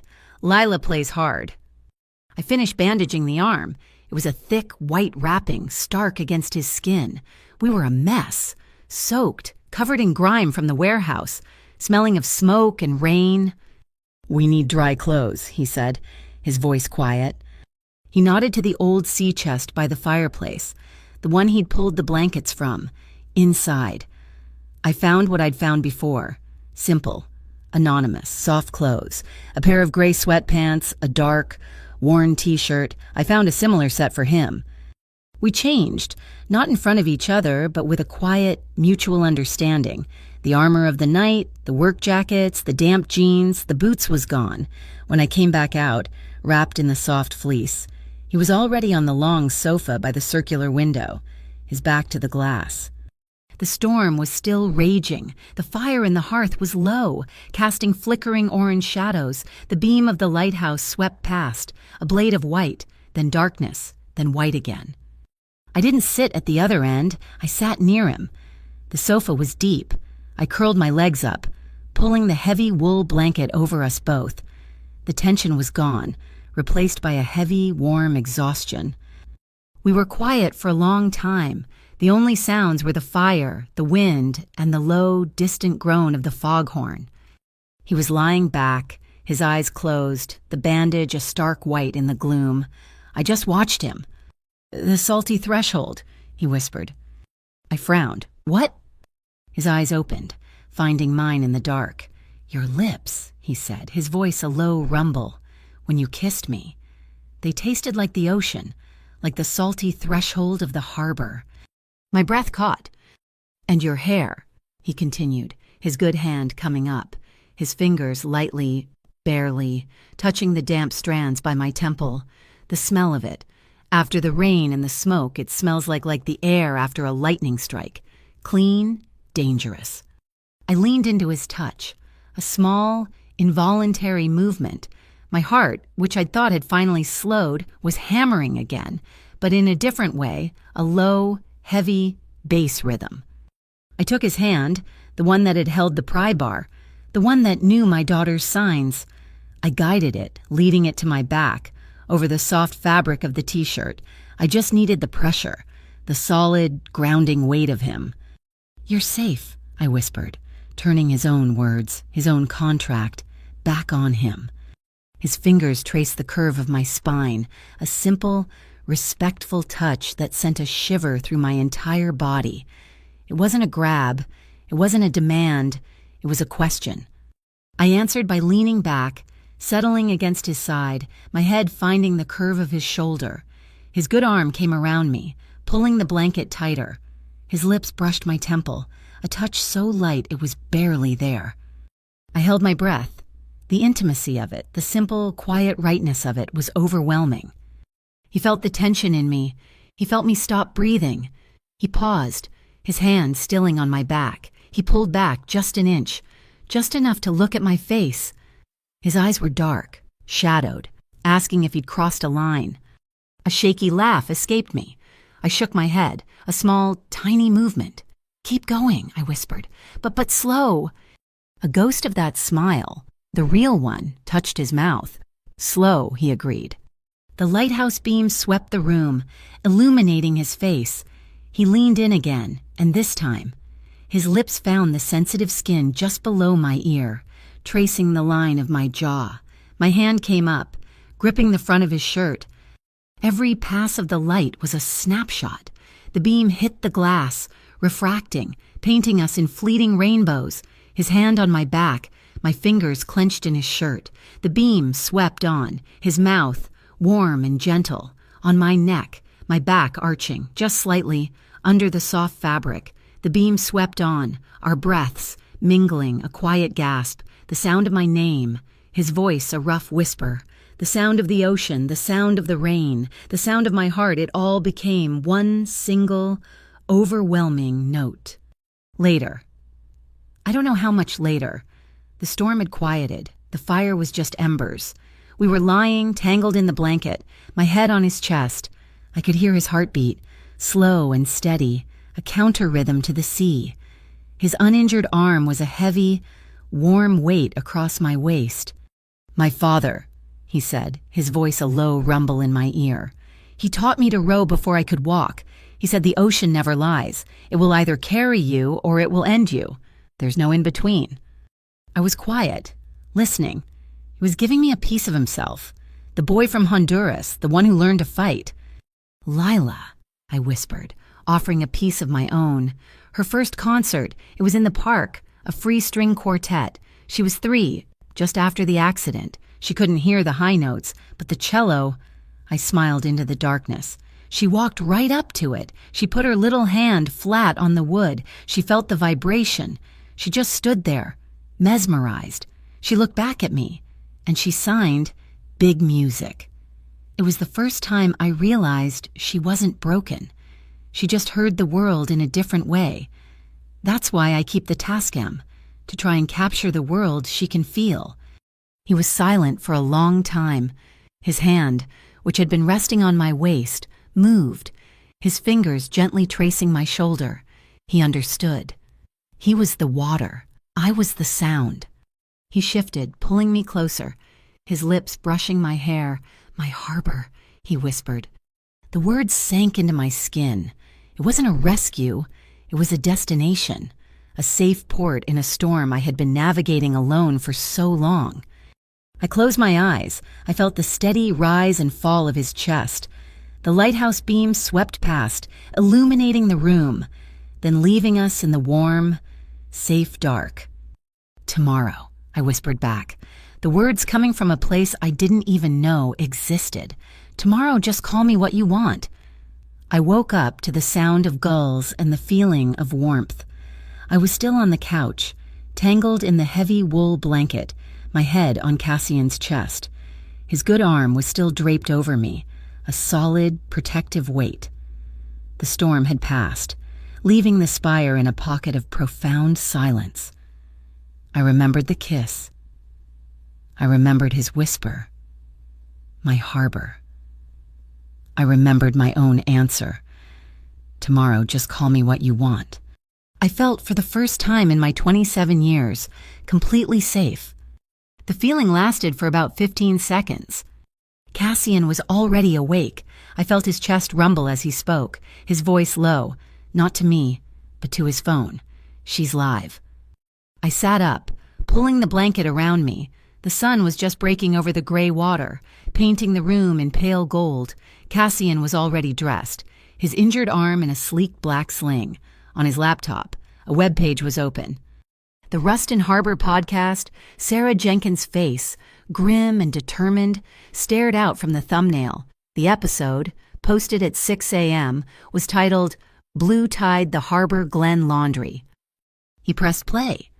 Sarah's voice, the one I knew from mixing her audio, was sharp as a razor. "Good morning. Harbor Glen, for 2 years. We've been told the story of a revitalized waterfront. This morning, we have audio and video evidence that suggests our harbor isn't being revitalized. It's being robbed." Then, my audio, the recording from my Tascam, the chaos, the shout, "Signal is blue tide." Then, the video. It wasn't just her cameraman's footage. It was the body cam footage from one of the clean HSB officers. The fire, the water, the sprinklers hitting the pallets, and the money. Bricks of plastic-wrapped cash scattering across the wet concrete. The city went insane. By 8 a.m., every local news channel was playing the clip. By 9, the IFCC had called a press conference. Lila was awake, sitting at the table with Elena, the two of them building a tower out of seashells, blissfully unaware of the inferno that had just been unleashed. I watched the television, my stomach churning. Martin Shaw, Cassian's IFCC lawyer, was at the podium.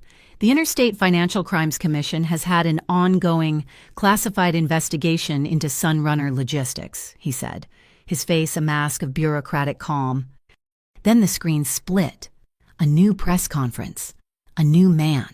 His podium bore the seal of that fake eagle I'd seen on Miller's lapel, the one from St. Bridget's. The Bureau of Organized Threats, the man announced, has primary jurisdiction over this matter.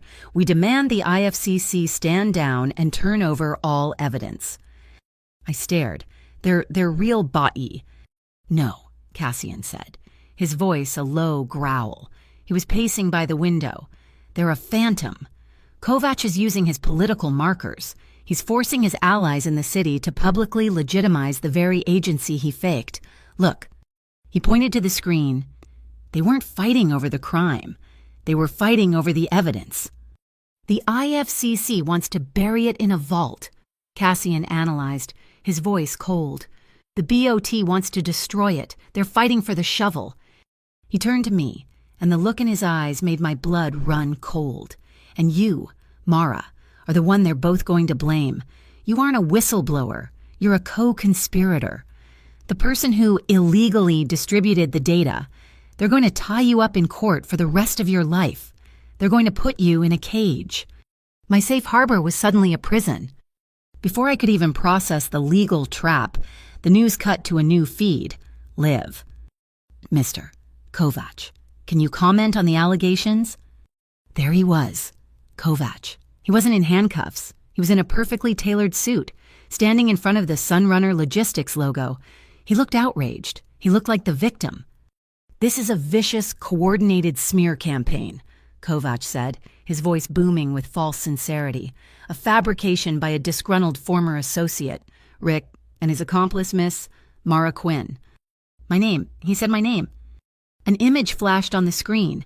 It was me, years ago, at a staff party at the Wren. I was laughing, and in the photo, someone had digitally inserted Rick, his arm around my shoulder.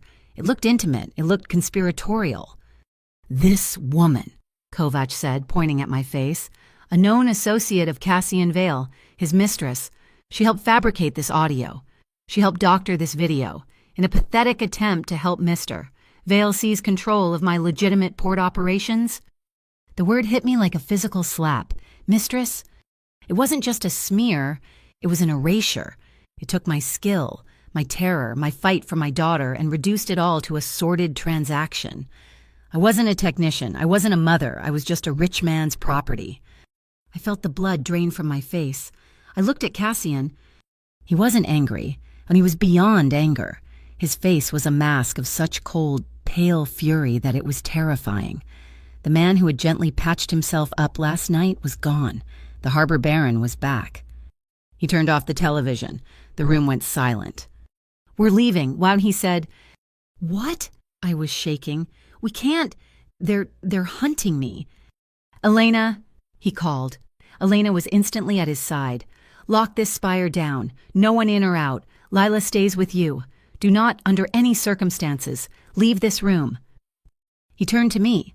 Last night, he said, his voice low, I called you my harbor. Kovac wants to define you. He wants to put you in a box. Fine. We'll give them a new definition. We didn't take the van. We took the black coupe, the Shark. We drove from the quiet isolation of the pier straight into the heart of the media circus. He pulled up in front of the Vale Maritime Group headquarters. It was a nightmare. 100 reporters, cameras, microphones, all screaming my name. Mara, is it true? Mr. Vale, how long has she been your mistress? Did you fake the data, Miss Quinn? The noise was a physical wall. It was the parking garage. It was the schoolyard. It was every fear I'd ever had, amplified. I froze, my hand on the door handle, unable to move. Cassian got out, and he didn't look at them. He walked around the car and opened my door. He held out his good hand. Look at me, he commanded. his voice cutting through the din, the same words he'd used in the garage. I took his hand. He pulled me out, not behind him, but to his side. The flashbulbs were blinding. I flinched, raising a hand to shield my eyes. He didn't. He stood tall, a bulwark against the storm of noise. He saw me flinch. He saw them yelling at me. In one smooth, deliberate motion, he unbuttoned his suit jacket, the one that wasn't covered in blood. He slipped it off his shoulders and, ignoring his own injury, draped it over mine. It was a public declaration. It was a shield. It was ownership, but not the kind Kovac had implied. It was protection. The shouting died, replaced by a frantic clicking of cameras. He stepped forward to the microphones, his eyes sweeping over the crowd. "Miss Quinn," he said, his voice a low, clear broadcast, "is not my associate. She's not my mistress." He paused, letting the silence stretch, letting every camera find him. "She," he said, and his eyes found mine, "is my family." He put his hand on the small of my back and guided me through the stunned crowd into the lobby. As the heavy glass doors hissed shut, Martin Shaw, the lawyer, was waiting. He nodded once at Cassian. "It's done," Cassian said to me, his voice quiet as we walked toward the private elevator. "What's done?" "The petition. Shaw didn't just file it with the IFCC. He filed it with the Bureau of Maritime Integrity. It's a small, independent city watchdog. They hate Kovac, and they are not on his payroll." He pressed the button. "As of 10 minutes ago, they've granted you full, classified witness protection status. Your name is officially shielded. Kovac just held a press conference smearing a protected federal witness. He just buried himself." I could have cried from relief. For a few hours, there was a lull. The narrative shifted. Cassian's family declaration was the only thing playing on the news. That night, Marcus sent Cassian a picture. It was a traffic feed from a highway in Southbridge. My neighborhood, the massive electronic billboards, the ones that usually sold beer or insurance, had been hacked. They were black, with 5 simple white words. "Thank you, whistleblower." "You see," Cassian said, a small, rare smile touching his lips, "you're not alone." The moment of peace shattered when Cassian's secure phone buzzed.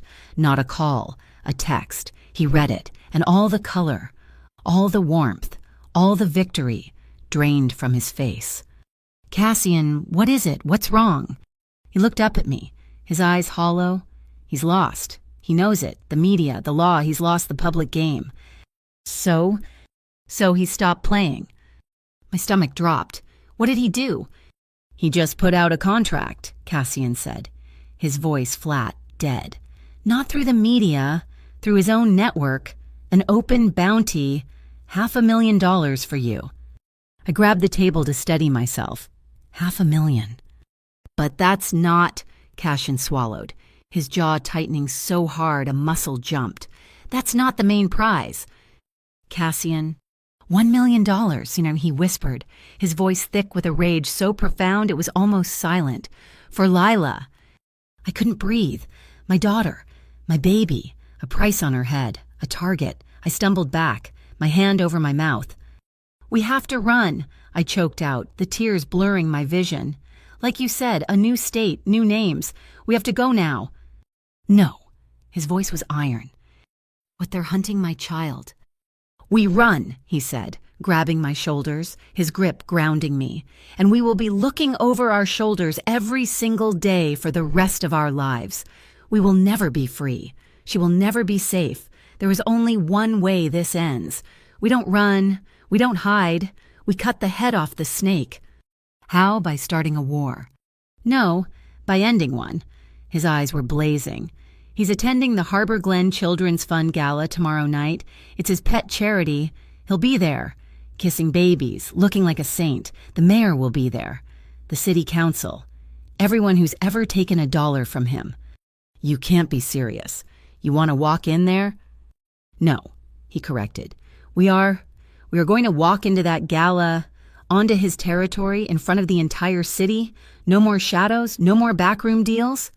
We are going to expose him so completely, so publicly, that not even his allies at the IFCC or his phantom bot can save him. We drag him into the light and we let the city watch him burn. It was the most insane, terrifying plan I had ever heard. It was walking into the lion's den. But he was right. Running meant Lila would always be a target. I pulled his jacket, my jacket tighter around my shoulders. I stood up straight. "Okay." My voice didn't even shake. "I'll go. I'll stand right next to you." I met his gaze. The harbor baron, the killer, the man who had called me his family. "But I'm not doing it for your image," I said. "And I'm not doing it for your harbor. I'm doing it for every single mother in Southbridge who's ever been bullied by a man like Kovac. I'm doing it so my daughter never, ever has to hide again." The Aurelia Conservatory wasn't a building. It was a fantasy. A massive dome of glass and white steel arching over a jungle of exotic plants, all suspended above the glittering lights of Harbor Glen. A string quartet was playing Debussy, the high, clear notes drifting over the murmur of the city's elite. The air smelled of damp earth, expensive perfume, and old money. It was the most beautiful cage I'd ever seen. "I feel like a target," I whispered. "You are," Cassian said, his voice a low vibration by my ear. "But so am I. Tonight, we're just the better-dressed ones." He was in a minimalist black tuxedo, the white bandage on his arm replaced by a sleek, black sling, making the injury look like a deliberate, dangerous accessory. I was in a dress his team had provided, a simple sheath of dark, midnight blue silk that felt less like clothing and more like armor. It was the color of the harbor just before dawn. We were walking into the lion's den, and I had never been more terrified in my life. The hardest part had been saying goodbye to Lila. We had left her, not just with Elena, but with two of Cassian's men, shadows in suits who didn't speak, but just watched. They were in a secure logistics office 2 floors above the gala, a room with reinforced doors and its own elevator. Lila hadn't cried. She had sat on the floor, clutching Pip, while Elena taught her a new sign. She'd looked up at me, her small fingers moving with serious concentration. Brave. She was practicing. She was being brave for me. I kissed her head, my throat closing. "I love you, Bug. We'll be back before you know it. We're just going to a party." Now, standing under the glass dome, that party felt like a battlefield. Kovac was already there, holding court by the massive fountain. He wasn't the man from the warehouse, or the thug from my nightmares. He was Daniel Kovac, philanthropist. He was laughing, shaking hands with the mayor, his arm draped around a small, sweating man I recognized from the news, Councilman Rhodes, a known Kovac puppet. Kovac saw me, his eyes raked over me, then landed on Cassian. His smile was a flash of white teeth, a predator's greeting. He knew we were here. He was expecting us. The room was buzzing. The rumors, the news conferences, Cassian's family declaration had made us the center of the storm. "Ma'am, sir?" A man in a crisp dark blue uniform stepped in front of us. He had the same stiff, ugly eagle pin on his lapel. The Bureau of Organized Threats. They weren't just a phantom, they were running security. "We have a slight security flag," the man said, his eyes on me. "We just need to escort you to a private room to verify your identification. It will only take a moment." This was it, the move, the attempt to separate me. My heart hammered against my ribs. I looked at Cassian. He didn't even look at the agent. His gaze was fixed on Kovac, across the room.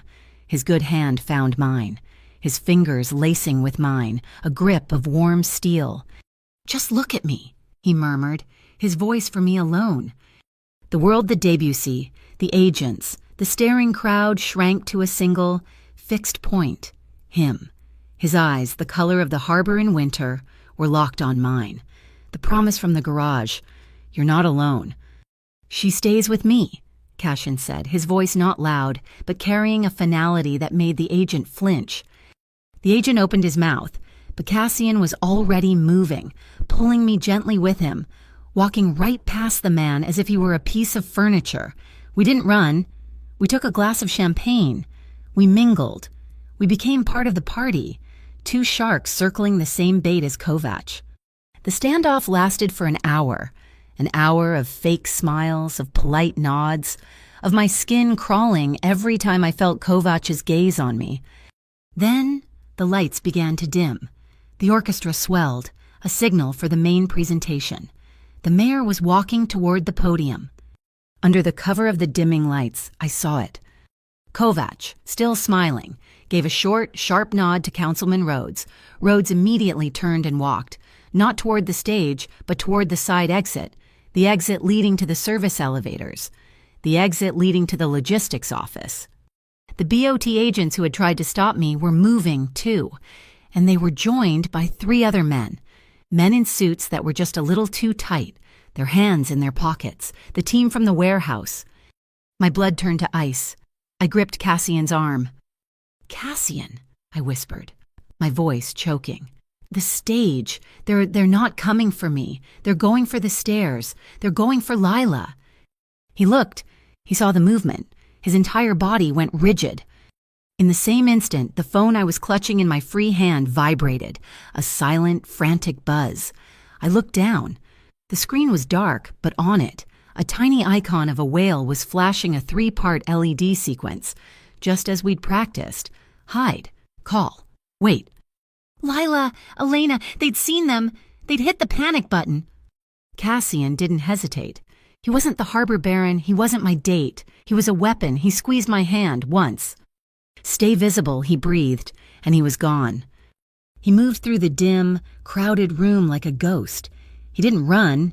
He flowed, intercepting the group at the corridor door. I saw him block the entrance.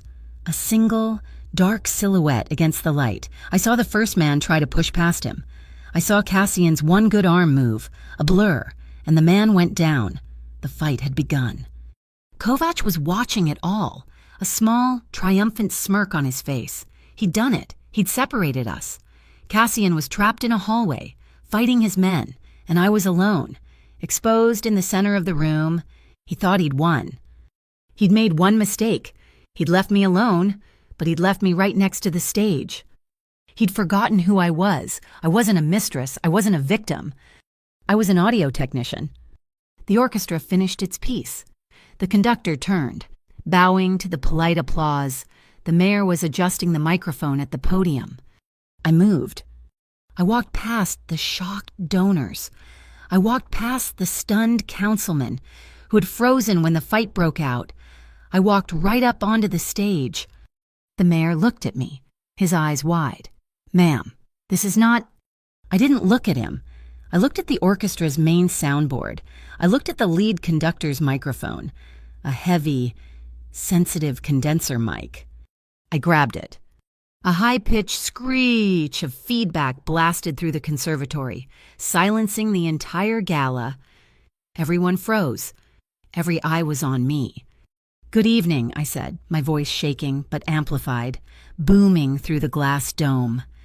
Kovac's head snapped toward me, his smile vanishing, replaced by a mask of pure fury. I reached into the slit pocket of my dress. I pulled out my Tascam recorder.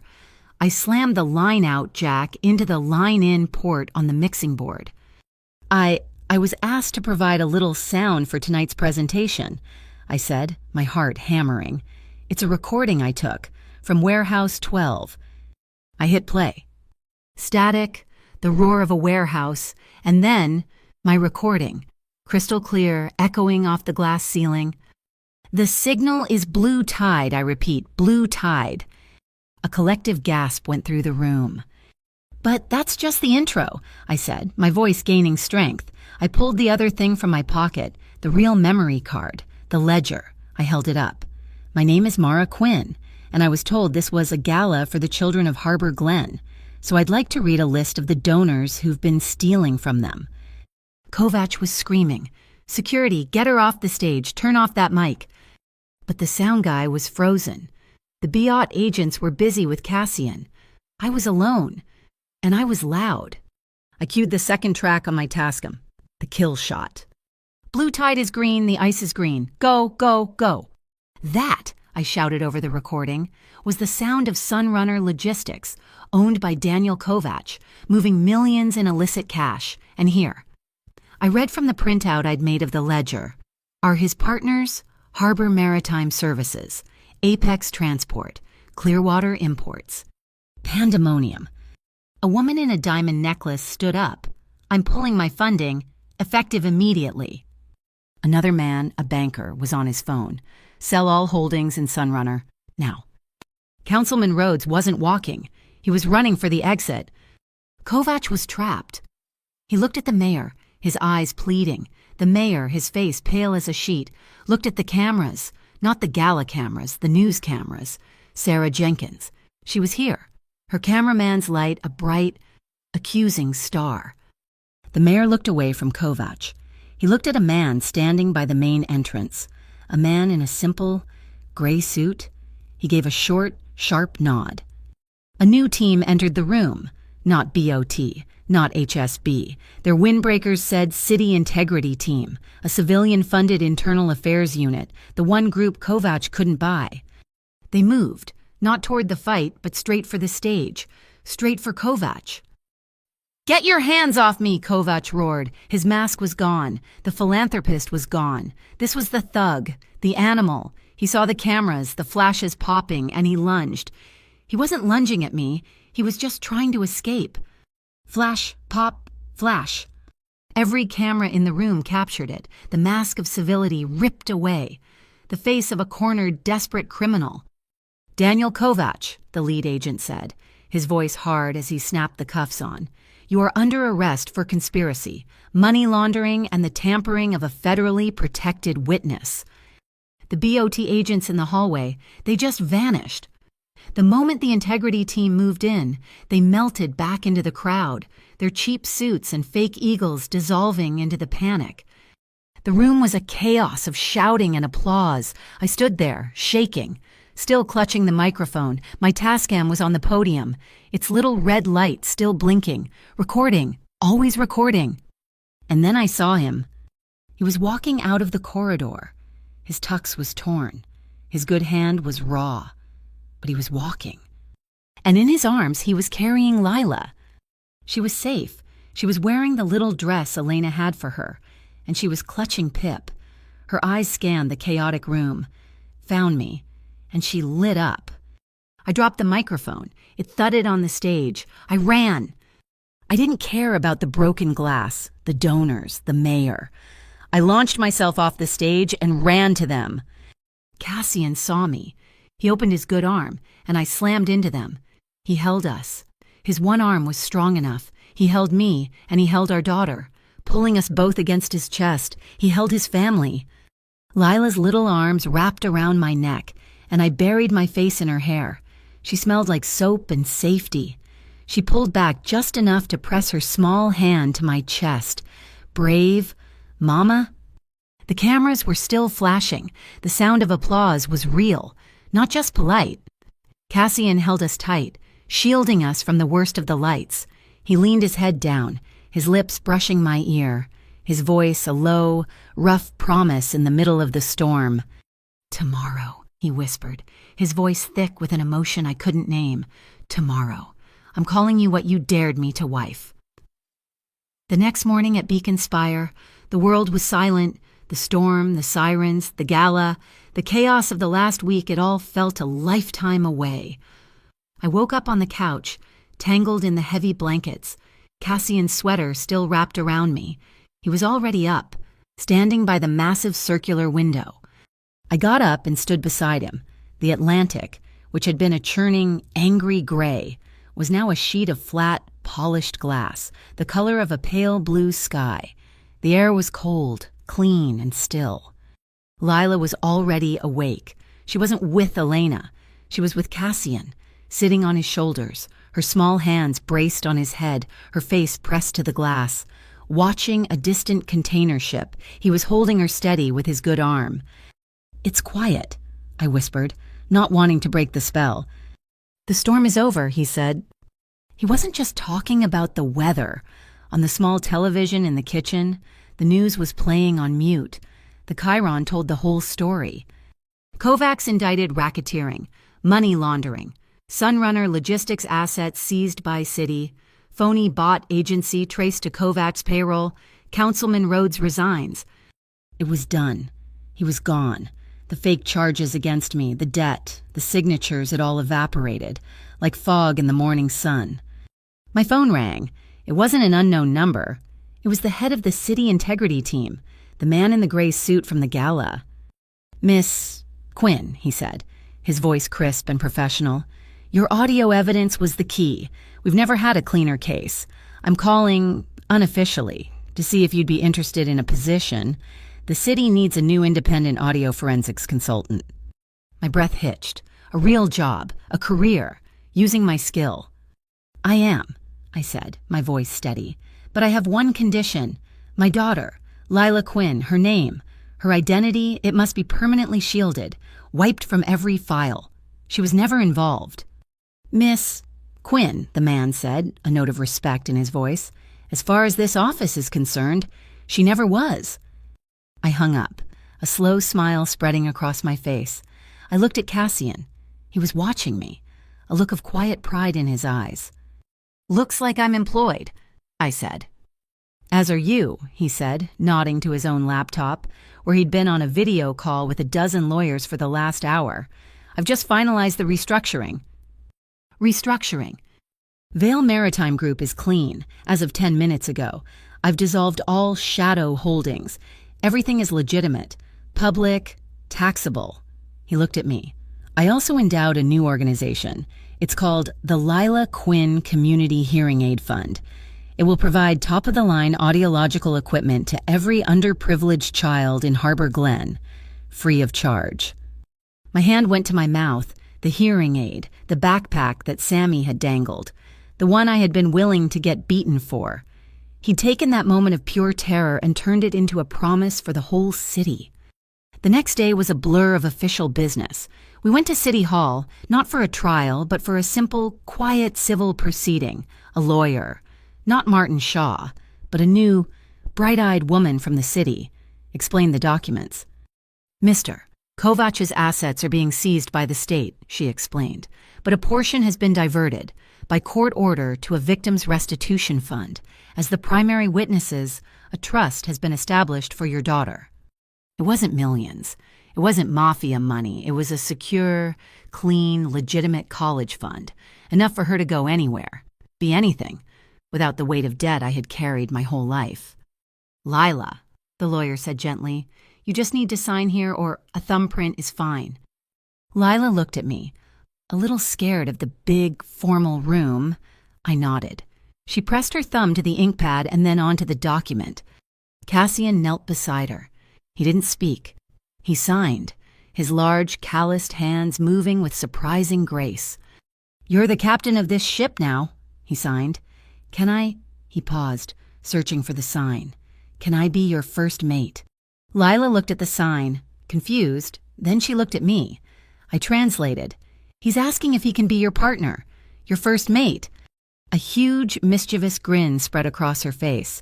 She looked at Cassian, this tall, intimidating man, and she laughed, a real, high-pitched giggle that echoed in the quiet room.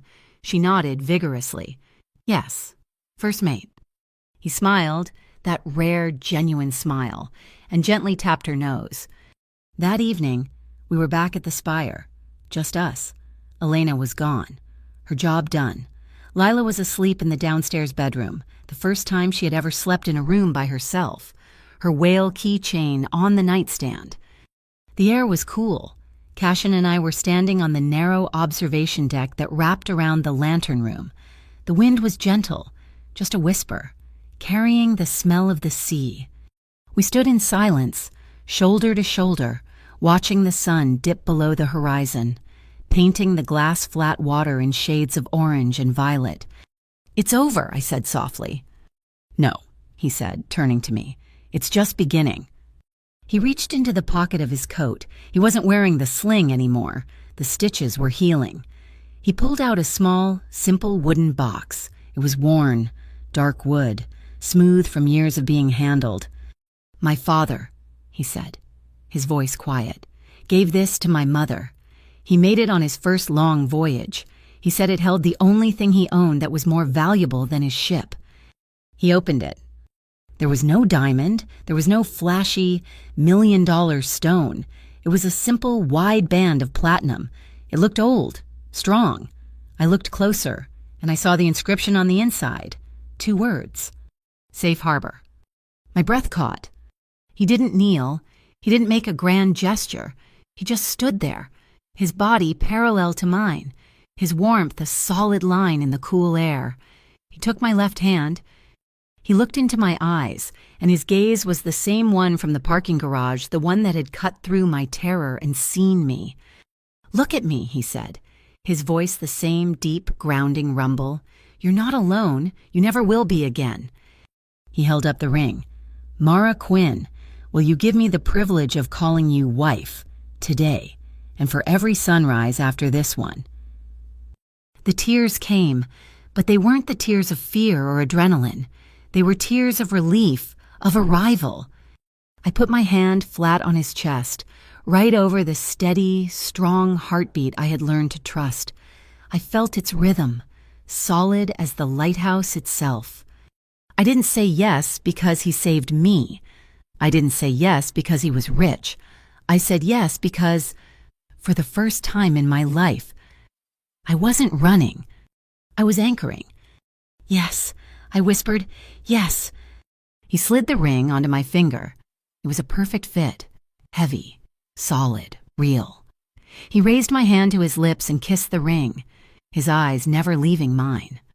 He leaned in, and the kiss was nothing like the one in the rain or the desperate one after the warehouse. It was a promise. It was slow, and it was deep, and it was final. He held my face in his hands, and I held his. My fingers laced behind his neck. We didn't hear the door slide open. We just saw the flash of movement in the glass. We broke apart and looked. Lila was standing in the doorway, wrapped in her blanket, her hair a mess from sleep.